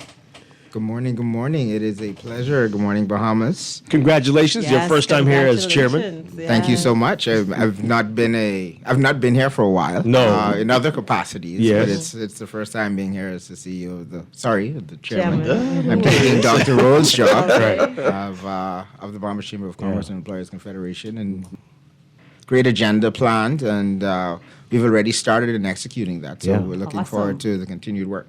So I want to begin there. You said it. You said CEO accidentally. But what is the difference between the CEO and the chair of the Bahamas Chamber of Commerce? Question. Wow. So as the chairman, I'm governing the board, essentially setting the agenda of the Chamber of Commerce. But as the CEO, Dr. Leo Roll is responsible for the day-to-day operations and ensuring that our mission and vision is actioned. Okay. Okay. Yeah, I think one of the biggest, and good morning, everyone. It's a pleasure to be here, Dwight, as usual. I think one of the biggest misconceptions is that the chamber is governed by the government, because you see it all the time and you hear it with the comments, this person needs to be removed, why the government, it doesn't work that way. Wow. Right. The chamber is an independent body that operates outside of the purview of government or any other body.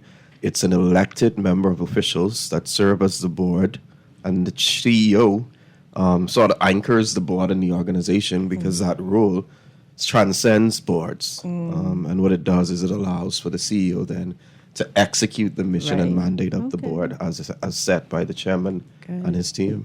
So when there's a change in chairmanship, is there a change in the agenda or the focus, or is it you try to keep business as usual?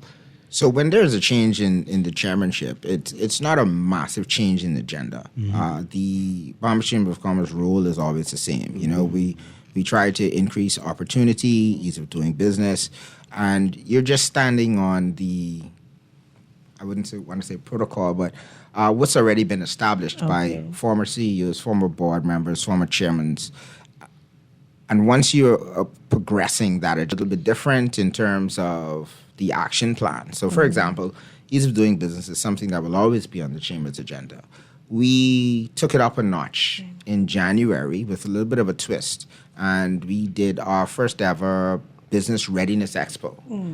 It was a great event. I have to give all props, the great work that the team did. Dr. Leo Roll, it was a last-minute idea where, and this was in December when everyone was trying to go on vacation. So we decided that based upon the feedback that we're getting from, and this is important, the smaller businesses, smaller, medium-sized businesses, that there are always an issue every January with business license renewals. I'm having issues registering with NIB or clearing up my NIB matters. I've been communicating with town planning, and they have some concerns, so I'm not getting my approvals. I don't understand the necessary regulations now that surround my business license. So we had many organizations there. So Inland Revenue, NIB, BICA, we had town planning there. We had the live business. We had TDC, just to name a few. And for that event, there was no panel discussion. There was no speeches. It was just an action day. So from 10 to 4, and it was the first week in January, anyone could come, and you can see those vendors. If you came with the correct documents, you were able to walk out of there with your 2026 business license renewed. And there were, because we were able to get all of those organizations together, now there's no miscommunication. If there was ever any troubleshooting that needed right next to Inland Revenue, a conversation was had, and the person, or whatever individual or business was in front. We were able to receive great That service. was genius. That was a really great idea to do that, and it looked really successful. It was at the mall, right? No, was it the mall? Where was it? The I saw some inland revenue, the following 2 weeks, inland revenue, as a part of their action steps, had their own event in the mall, which was very successful as well. We made sure to stop by and see the progress, and tutored as well to businesses, not just our members, but to the community at large. This is the opportunity to resolve any outstanding matters that you may have. Yeah, I think that's great too for businesses to see value in like what you do, and that these are some of the things that can help them and be able to push your mandate as relates to having new members come on board, because now they see, okay, we're working with the chamber. I was able to eliminate a headache with my business license, or I got my this figured out, or I got my that figured out, all in under one roof. So yeah, that's commendable. Nice. All right, so how long is your tenure for? My tenure is for 2 years. Okay. And I have we have a succession plan always with the chamber. So I have a very capable vice chairman in Keith Roy. So if I do not decide to run again, then I know the chamber will be in good hands. Yeah. How much years do typical chairmen hold the seat though? I mean, you have It's a 2 max of years 2 now. terms. Okay, It's but max they of 2 can do 2 terms. Okay. So you talked about ease of doing business, but any other particular goals that you have for this first stint? Yeah, so aside from ease of doing business, and Tequesa started to comment on it, of the chamber, we've had many successes over various boards, but I think it's up to us now to ensure that we put it out there in the media more of some of the MOUs that have been signed, the partnerships, the various opportunities, a lot of the trade missions that we're having, the conversations that we're having with various agencies, whether public or private, to affect policy and change. We need to get that out there a lot more. So you'll start to see a lot more media campaigns around that. Opportunities is big for me this year as well. So we're going to try to see how can we find new avenues to not only have businesses collaborate a lot more, but how can we now get the best quality of service, products out there to the Bahamian public at a much lower cost. Yeah. Cost of living is something that's... So that's one of my questions about the cost of living and what the business community, we know we put a lot of emphasis on the government doing something about it, but what about businesses, local businesses? Can you do anything, or is it just the cost that you're dealing with and that you're passing on to the consumers, or what don't we understand? So I'll give you a simple example. In 2025, we had various trade missions. One trade mission in particular, we went to India. Dr. Rowe can correct me on this. I believe we had a contingent of some 25 to 30 some plus people. Great mission. What we found that even though that there were partnerships formed, there were business deals that were closed during that mission, we found that more business was conducted between the contingent than anything, because while they're all business in each other's companies by either word of mouth or seeing it in an advertisement, but didn't realize that they should be customers of one another. Right. Additionally, what a lot of them found out is because we took a young lady that helped with logistics, because logistics is always a problem when it comes to Right. countries that are far away. A lot of those businesses now understood that I need to collaborate a lot more. So I'm trying to do everything myself, not understanding if I collaborate with the Tequesa, I no longer have to try to bring in a 40-foot container myself. I can now split that with the Tequesa. Right. Lower our cost. We both get our goods here. Right. And as such, I can now transfer that savings to the customer. Yeah. That started? That started. It's continuing. And we are going to... Because, I mean, the consumers will say we haven't noticed that feeling yet. it yet. But we would hope to see more of that. Right. We're hoping to just a see more few. of that. Yes. So I will compare it to 242 Day. Okay. All right. My goodness. I may get in trouble for this, but I'll compare it to 242 Day. So 242 Day, and great job advertising 242 Day. We're always encouraging Bahamians to shop local. Yeah. Right? Pride in our country, pride in our people, pride in our service. How can we now, and this is how we look at it as a chamber, how can we now take the success of 242 Day and have that every day? Yeah. Right. Yeah. So, for example, we were just having a conversation earlier. There is the pride level that we have for 242 Day or Independence. So that happens, I believe it's at Sugar Factory on Thursdays. How are we now transferring the energy from a 242 Day to now support local Bahamian artists, talents, local Bahamian businesses that are starting up that may now create new industries? How can we now have that every day? Yeah. Wow, that's really interesting. I mean, I don't want to bring politics into this, but I said something earlier about this with all the politicians having jingles this year for the election. Can you imagine if there was this focus on local entertainers all the time, all year round?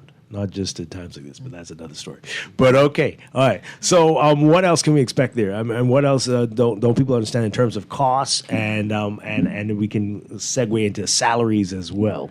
When there's always talk of increasing the minimum wage, and for others who don't make a minimum wage, but increasing their salaries to a livable wage as well. A hot button topic. But in terms of cost, I mean, one of the greater costs to a business is salaries. Salaries, utilities. Yeah.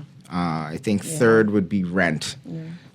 In those cases, we need to find a common ground. So, for example, an employee may look at it. I see the money that you're making. Why can't I get a raise?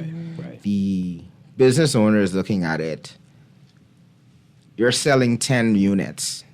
I need to get you to sell 20 for me so that I can now afford to expand to be able to give you that necessary raise. Right. So we need to find that common ground and that, if you will, so that now the employee is incentivized to increase the level of productivity, not just in a salary, but it may be in a skill as well. We may need you to go back to school, or we may need you to learn these new systems. And for obviously the business owner is, how can I now take your increased level of productivity, your new skill sets, apply it to my business to either scale it or maybe say let's add a new product or service. Right. Yeah. I mean, let's just be real though. Like, how many employees understand the level of their productivity in connection to their salary, and how many people or how many organizations have those conversations about productivity and salary? Because, most employees just, I want, and then they get upset with organizations when they don't get those increases, not really understanding operational expenses, right? Because they're concerned about that. The business owner is now concerned about what it costs to run my operation, and this person wants an increase. If I give this person an increase, what happens to my business? So how do we promote those sorts of transparent conversations between employers and employees, and getting them to understand how these salaries are, how you come to the salaries? And I mean, with information, I guess people could make, better informed decisions. So is that something that you think you'll be pushing this year in terms of more transparency surrounding how salaries are created, and what it would take for an increase in those salaries to happen for business owners to be able to communicate that? So a few things. I'm going to put Dr. Roll on the spot a little bit. So last year we a Chambers Learning Institute. That was various programs. So whether it be for financial literacy, project management, right? along those lines to help not just business owners, but also anyone that might be business-minded employees or just want to now grow and develop in their own right. In terms of the conversation level between the business owner and employees, that first comes from financial literacy. We know it's not taught in schools as much as we would like it to be. So that is something, and I'm proud of the businesses that have taken the initiatives to go to the schools. I think the last time I saw, Simplified Lending went to one or two of the schools to promote financial literacy. For those that may not get it from a course, I will treat it as looking at your own household. You run your household as a business. You have a mortgage, so for a business owner, that's your rent. You both have utilities. Right? There's certain maintenance that needs to be done to your home on a regular basis, same as any business. If you have kids, consider them your employees. Right? There are various items you're going to have to pay for them. Let's call that the salary. When you look at it that way, you can understand now that your boss has certain responsibilities. You also have certain responsibilities. And if you can collaborate as best as possible, you'd be surprised as to the outcome. Well, yeah. We're talking with Don Williams, the chair of the Bahamas Chamber of Commerce Employers Confederation, and CEO Dr. Leo Roll. This is Morning Blend Business. We're going to take of the issues facing Bahamian businesses in today's world, and I want to hear from you as well. You can give us a call. This is Morning Blend Business. Stay with us. We'll be right back.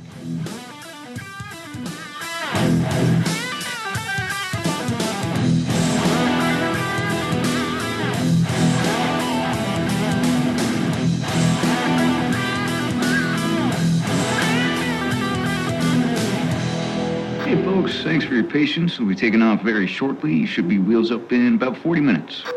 And due to a bumpy ride, snacks and beverage service has been suspended. AC is giving us some trouble. Sorry folks. And Wi-Fi is out. And so is the entertainment. Yeah, I'm sorry about the smell, folks. We are aware. I know. Just one more quick note. We are going to have to deplane. Come on! We're like the plane ride that isn't a nightmare. CG Atlantic Agents and Brokers. Good like that. Planning for retirement can be overwhelming, but with CFAL, it doesn't have to be. We offer tailor-made individual, group, and pension solutions that take the guesswork out of retirement planning. Whether it's for you or your company, don't leave your future to chance and let the trusted hands of CFAL's experts guide you toward peace of mind and financial stability. Low upfront costs and affordable monthly payments make it easy for you to build wealth so you can live well. Visit us at cfal.com to start on your path toward financial freedom. CFAL, growing wealth for future generations. Southwest Plaza has so many stores, I've been trying to find a sensible way to list them all. There's CBS Bahamas, the Ashai Institute, BENC Snack World, Bamboo Shack Bahamas, there the Athlete's Foot and BTC, Games and More, John Bull Fine Threads, Alive, Bahari, Dairy Queen, 700 Wines and Spirits, Sandy's Clarkson Island Lock, Starbucks and Lowe's Pharmacy, plus Marco's Pizza and Lorraine Plaza. What a wide array of stores. Southwest Plaza, stop by today and explore.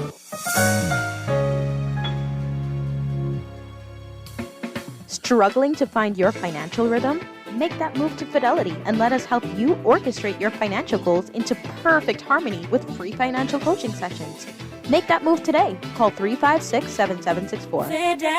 Fidelity, we're good for you.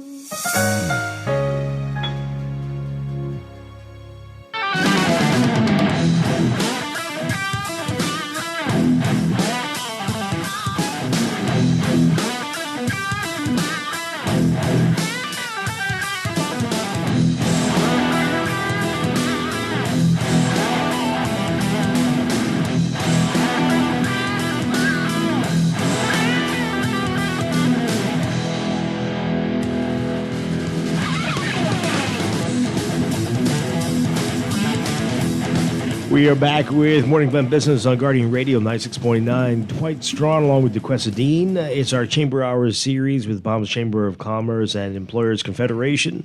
We've got Don Williams, the new chairman, and Dr. Leo Roll, the CEO, with us. Let's take this call quickly, and then I've got a whole lot of questions for you. A whole lot. I don't know. Caller, good morning. You're on the air. Are you with us? Do we lose you? Call us back. 323-6232. 325-4316. So, whenever we talk about business on the show, we get not many calls, but the messages. The messages. Callers have a different story, but the messages clearly from business people who have been saying for a number of years now that they are having a hard time finding Bahamians who want to work. What is this? Is it just a convenient excuse to try to get a work permit for somebody, or is this the reality? Are you having a hard time finding people who want to work and who are qualified to do the job? What does the business community see? I believe it depends on who you talk to, Dwight. So there are so many businesses that would toot and praise their employees because they're the driving force. They've had them for decades. They work well. They've gone back to school and developed themselves.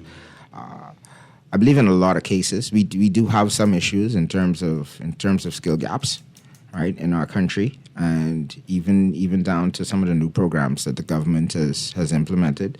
So we're actually encouraging individuals to sign up for many of those new upskill courses. Right. That are being promoted, BTVI, depending on what you're taking up. Those courses are complimentary once again. But it's almost as if the negative narrative is carried a lot more than the positive. Right? On a day-to-day basis, it's Bahamians that are serving you. It's Bahamians that are providing the products. The infrastructure that we're working on. For the most part, it's consistent. It's reliable. You go to most stores, especially that you know what you're getting. Now, well, once again, it's the negative narrative that happens. For every 10, let's say 2, maybe 3 may have an issue. Right. Are there people that don't want to work? Yes, we know that. There's I don't want to say a generation, but we have seen that I would say they want it now. Mm-hmm. Okay. They want it now. But we understand in business you're not going to get it now. Yeah. There are some success stories that happened where I came up with an idea, I was able to get funding, or someone backed me, and in 6 months we made it. We hit it big. What they say? We hit a lick. Yeah, few of them. Right. Yeah. But when you look at the big businesses now, the really successful ones, you have to understand that they started from somewhere. Mm-hmm. They had to learn. They had pitfalls, right? There were gaps in terms of learning. What happens? At a Rotary of South Ocean, when I spoke, I closed by saying, because we were discussing business, in fact, I closed by saying, stay small enough long enough, you'll be big enough soon enough. Wow. Because anyone that's getting into business, you have to understand that there's a process. Get a mentor, get a coach, so some of those pitfalls you won't have to take on yourself. Someone's going to help you. Okay. I think that working in the business community, doing what I do, I have definitely been eyewitness to many incidences where entry-level positions have high turnovers, right? Some of it is because, like, one young girl told one of my clients she got hustled $260 a week. So the mindset of some of the people surrounding entry-level positions is that they should be paid more. But like you said, the skill set, it's entry-level for a reason. Mm-hmm. So I believe that there is definitely a challenge with keeping bodies in those entry-level positions. maybe because of the it entails or the kind of work that it is, like maybe a clerk or whatever. But what I found with those clients is they were retaining the 500, 600 and above salary workers, but more of a challenge in that entry.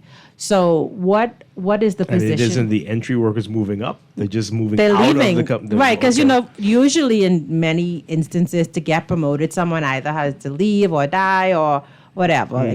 That. So your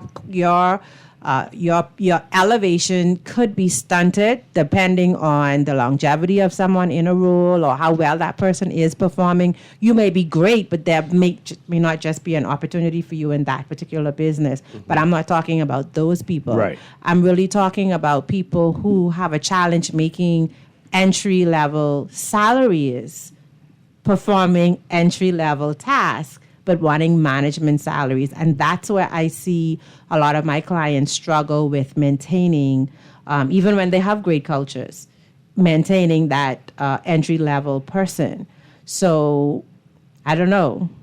I don't know. I believe because some positions are just built that way. Right. They are entry-level training grounds Right. where they will have a high turnover because the thought process is not that someone will stay there and make a career there, though there are some that do.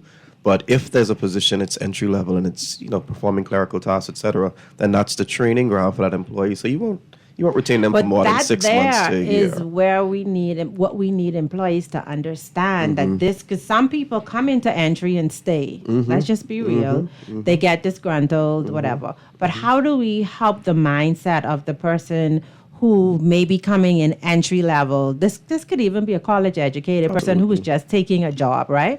But how does the chamber work with business organ cultivate the mindset of that entry level to say, hey, this is just your meantime, and also for that business to have the expectation and a plan that, like you said, maybe this is 6 months, maybe this is a year, because you're gonna have that funnel. It could be discouraging to have that funnel, because then that means that's an investment that you've put into that employee who is now either not interested because they're only making $260, or they've gone on to, and this is all about business continuity as well, right?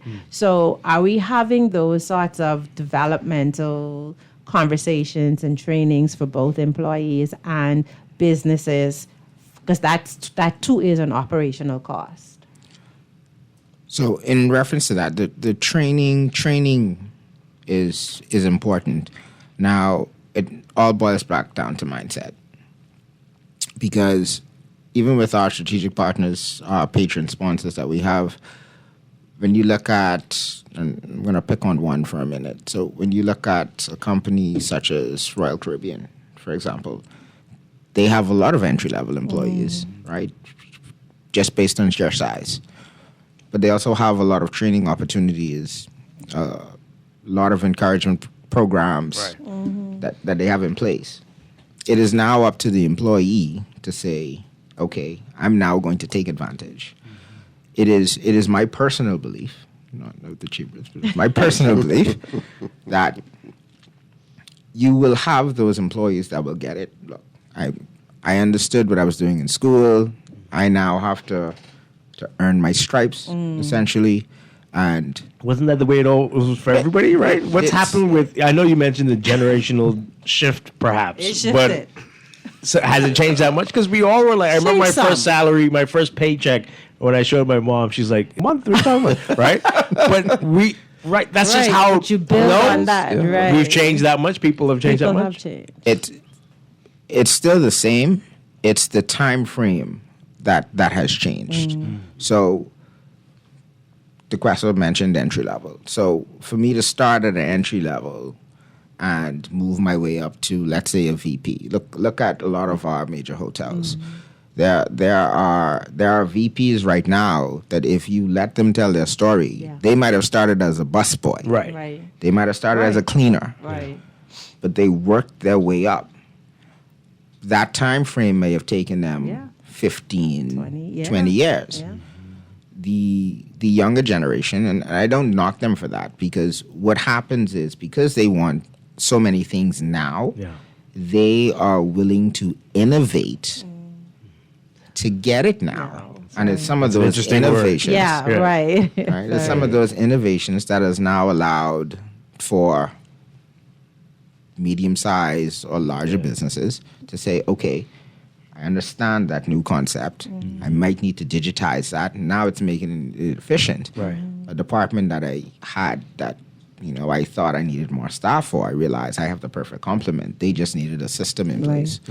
Now, at the same time, depending on the job, let's say it's something in engineering, you need to take that time. You need to learn the necessary skills, not just what you learned in school, but real hands-on experience, and then be able to get the knowledge and training from someone who's been in the industry for 15, 20, 30 years, so that now you've become this new upskilled worker.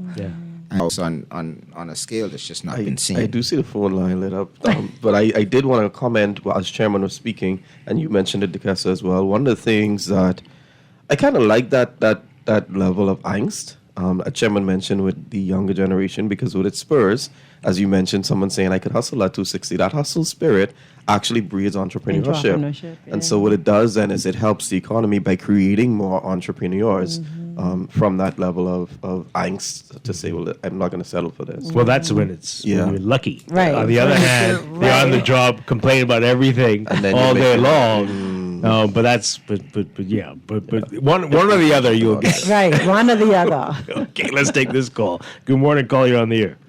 Morning, Dwight. Your guest, how you doing? Doing well.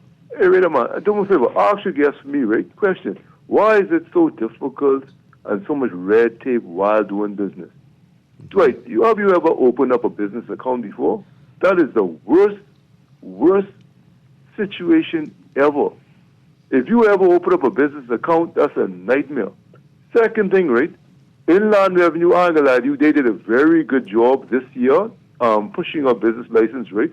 But why, whenever Inland Revenue introduce a system, right, the system always fails? Why they don't test the system first? Last year, it took me approximately 6 months to get my business license. I cuss and I carry on.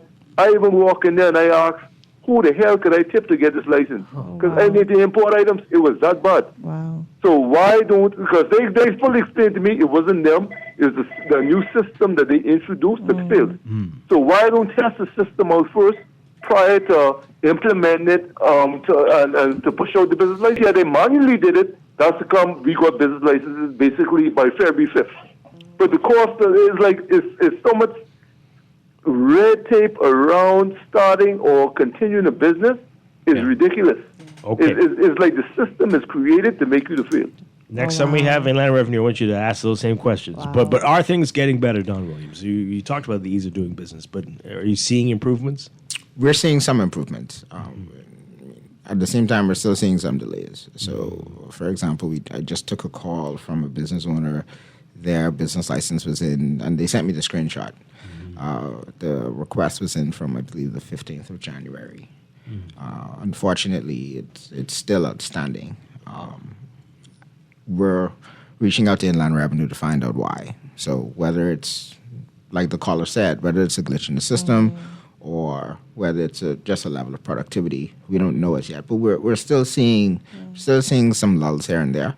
But we have seen some improvement, just as the caller said. They're getting better. They're getting there.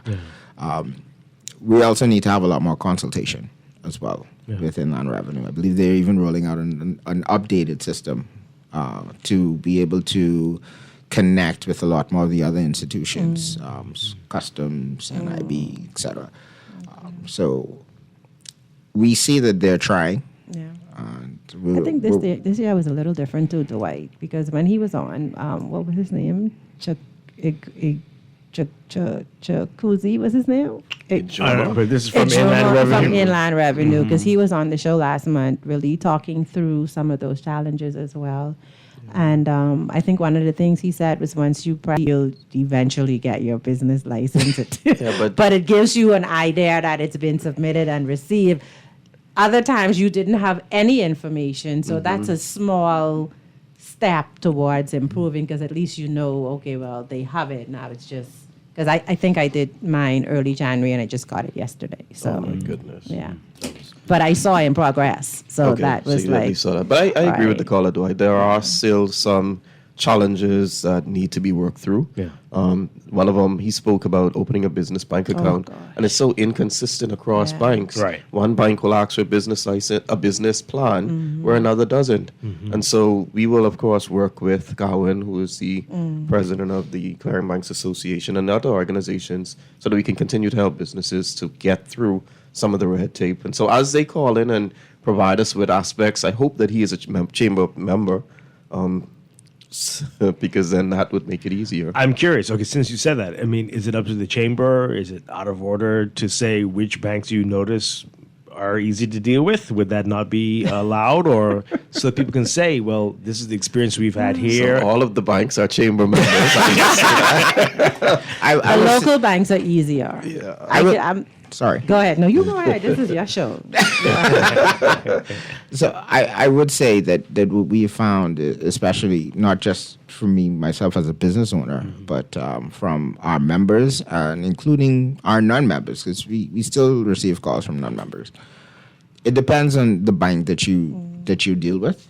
I believe that there's certain education campaigns that probably needs to be run by the banks, both externally and internally.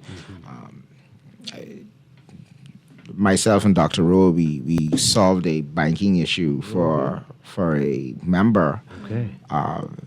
And the issue, which I think ran on for about a month and a half, was because of miscommunication internally. Wow. And the member did everything that they were supposed to do. They met the appointments, filled out the necessary documents, provided KYC, but it was a miscommunication internally. Yeah. So we're not going to say one bank is worse than the other, but Dr. Rose said it best. So we're gonna work with the various agencies to ensure that, well, not to ensure, but how can we streamline the process across all banks? Right. Most of the procedures are the same. If you look at the application forms, it's asking basically the same thing. Yeah. But now, based upon your internal logistics, absolutely. How can we turn the process from months to maybe a couple of weeks? Right. And communication. And communication is key. Let's take one final call. We're running out of time. Caller, good morning. You're on the air. Are you there? Kept you on for a long time. Okay. Yeah. So this person, this texter seems to be, obviously, there needs to be an employee equivalent to the Bahamas Chamber of Commerce, and Employers Confederation. Because this texter here says, "What if you are employed for a few years? You meet the training techniques. Shouldn't you be reviewed for a raise?" But I mean, if you're not getting it, it might be time for you to move on, eh? If things aren't going the way you had hoped. I would say as well, as the employee, have a conversation with your employer. Are you having that type of open dialogue? If you're getting the necessary training, you're now applying those skills on the job. That's an important point. Mm-hmm. Yeah. That's a very important point, because you get the training. Doesn't necessarily mean that you're applying it, but continue. If you're applying those skills, then go ahead. But that level of dialogue and communication is key. And I will not only put the onus on the employee, but I will also put it on the employer. Absolutely. There should be certain procedures in place, certain plans, right? Succession especially, where an employee can now see, look, we're doing your review yearly, and we understand that your goals is to be manager in these where we see the steps that you're taking. Now, as the business owner, are you ensuring that you're continuing those review steps with your employees, letting them know where there may be pitfalls, and congratulating them when they meet those markers? And are you promoting them accordingly? Do people come to you all for advice like that, or is it always the stuff that deals with the government and the big stuff? I have to say we get calls for almost everything. Okay. Single thing. Hey, wait, emphasis. Every single thing. That's Dr. Rowe takes them more than anything. Oh, my. That's wonderful. And but it gives us such a opportunity to see the landscape of not just select industries, and also from various point of views. So we see it from the employer's point of view, and we see it from the from the employee's point of view as well. All right, we only got about a minute left. What's the next step? What are you doing next? I know there's always a mission somewhere. What can you tell us? I will leave that to Dr. Rowe. Oh, boy. So we're working assiduously, Dwight, with the various organizations. We see PricePal. That's an app that's coming out. So we're working with the Department of Consumer Affairs to help to get members on board for that. Excellent. We're working to get, we have a very robust campaign to help members to become more visible. We knew that was a challenge last year in that members just didn't have websites, they didn't have social media handles, persons weren't able, international communities weren't able to see what they were doing. We're helping to get businesses ready for export. That's going to be a big one this year. We are trying to diversify, as Chairman mentioned, those opportunities for lowering the cost of procurement of services and goods, and that means diversifying, and that's where you'll see some of the trade missions. So China, Brazil, Istanbul. Okay. I think those are the top three. And India again. Yeah. They've reached out to us to send a delegation for construction industry. Okay. Yet again. So those aspects are in the making for the first quarter. And so we'll see. So you've got to sign up now. You got to. Visit our website. Because the one thing with the trade missions, the seats are limited and they tend to fill up quickly. And we've been in conversations with various embassies that we have here. So you look forward to more missions. Especially, I know we're communicating soon with the U.S. Embassy as well. So that's always great for the various trade shows that happen. It's always, U.S. is always a hop and a skip away. Yeah, absolutely. Excellent stuff. Looks like you're going to have a very interesting couple of years. Congratulations again, Don Williams. Look forward to more discussions with you on the show also. And Dr. Leah Roll every month. Great to see you, as usual. Yes, sir. We'll see you next time on the Chamber Hour here on Morning Blend Business. We're going to take a quick break and be back to wrap things up. We've got some breaking news, folks. You don't want to miss it. Stay tuned.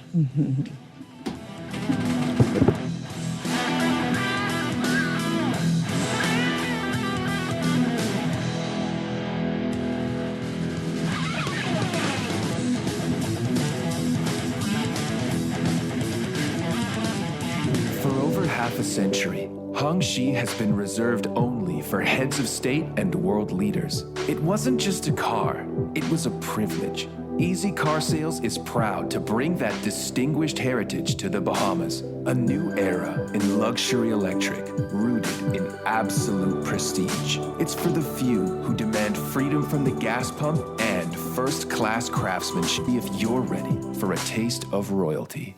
In today's market, merchants shouldn't have to choose between the high fees of cards or the security risk of physical cash. SandDollar provides the ultimate hybrid solution, the instant settlement of a cash transaction paired with the seamless digital convenience of a card. By integrating SandDollar into your checkout, you're choosing a local high-efficiency system that eliminates the friction of exact change and the uncertainty of bank delays. It's the sophisticated choice for a modern Bahamian entrepreneur looking to optimize their daily operations. Join the future of local commerce today. SandDollar. At CFAL, we understand that a secure future is the greatest gift you can give your employees. That's why our tailor-made group pension solutions are designed to fit the needs of both large and small companies. With CFAL, you can provide the retirement you and your employees deserve, ensuring peace of mind and financial stability for years to come.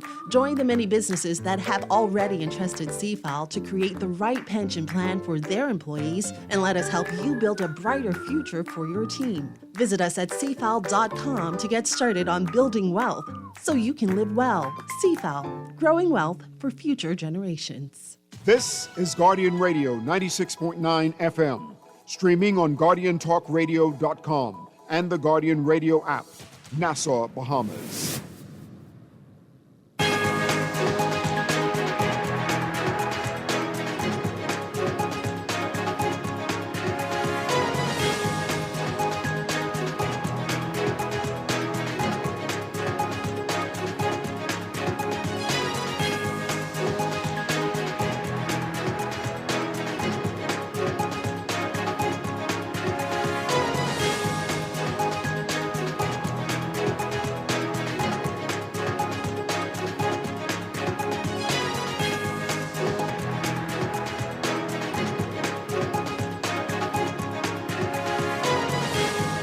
time for your morning business report brought to you by CFAL. We've got some breaking news. The Civil Aviation Authority of the Bahamas advising that in coordination with the relevant national regulatory agencies, it has approved the planned landing of a Falcon 9 vehicle operated by SpaceX in the Exuma Sound for February 18th. That's going to happen between 5 p.m. and 9:30 p.m.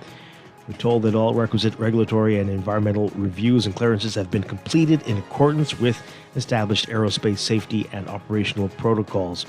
Residents and visitors to the Bahamas are advised that depending on weather and atmospheric conditions, one or more sonic booms may be heard during the landing sequence, and the intensity and extent of these effects will vary based on environmental factors at the time of re-entry.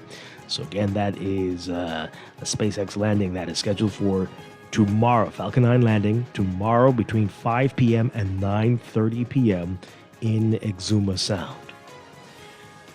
In other news, as a businessman makes moves to bring Uber to the Bahamas, Minister of Transport Jo Beth Colby-Davis says that as long as regulations are followed, independent drivers are free to introduce new ideas to diversify the transport sector. Colby-Davis says that as the world barrels further into digitization, officials are remaining mindful of how the car-for-hire process is carried out in the country. Businessman Macklin previously telling the Tribune that he is involved in discussions with Uber's corporate headquarters in the U.S., and he's working to finalize arrangements for his company to become an operating representative for the platform. Macklin's ambitions include a cashless system where only drivers possessing valid taxi plates, insurance, and licenses from the Ministry of Transport would be eligible. To those drivers would be paid directly by Uber into their bank accounts. The government formally announcing an agreement with Andros Renewable Energy Company Limited to construct 3 new power stations on Andros at a cost of $20 million. Prime Minister Philip Davis explaining that the Androsians who've had to live with unstable power for years will see this change with the deal. AML Foods Limited has announced that it'll acquire the business and assets of Captain Bob's Seafood and Meat Market on Harbor Island. The transaction is expected to close on May 4th. President and CEO Gavin Watchorn saying in a statement that the company is looking forward to building on the legacy started by Captain Robert Bob Griffin and his partners, saying they're committed to the tradition of service to Harbor Island and Eleuthera. And Agriculture Marine Resources Minister Jomo Campbell says the Agro Expo 2026 will be a space for learning, collaboration, and inspiration. The Agro Expo is slated for April 10th through 12th at the Glaston Road Agriculture Center.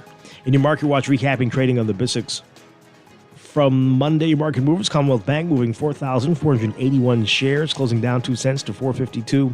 Doctors Hospital moving 2,040 shares, closing down 15 cents to $5.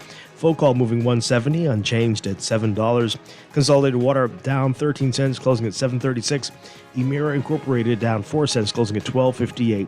The BISX All Share Index closing at 3,180.56, down 0.34.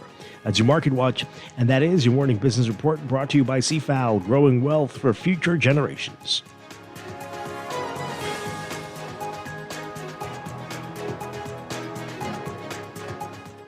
That is going to do it for us. DeQuesta, thank you so much for being here this morning. Thank you for having me. Appreciate that. For today. Hey, yes, don't forget. We'll talk with the Chamber about seeing if they'll be open to that becoming a holiday next time. Next time they're already shaking their heads about that one. We'll work on them. Everybody have a 242 day. What? No? Okay, they're saying no. Everybody have a great day. We'll be back tomorrow morning with more Morning Blend and Morning Blend Business right here on Guardian Radio 96.9.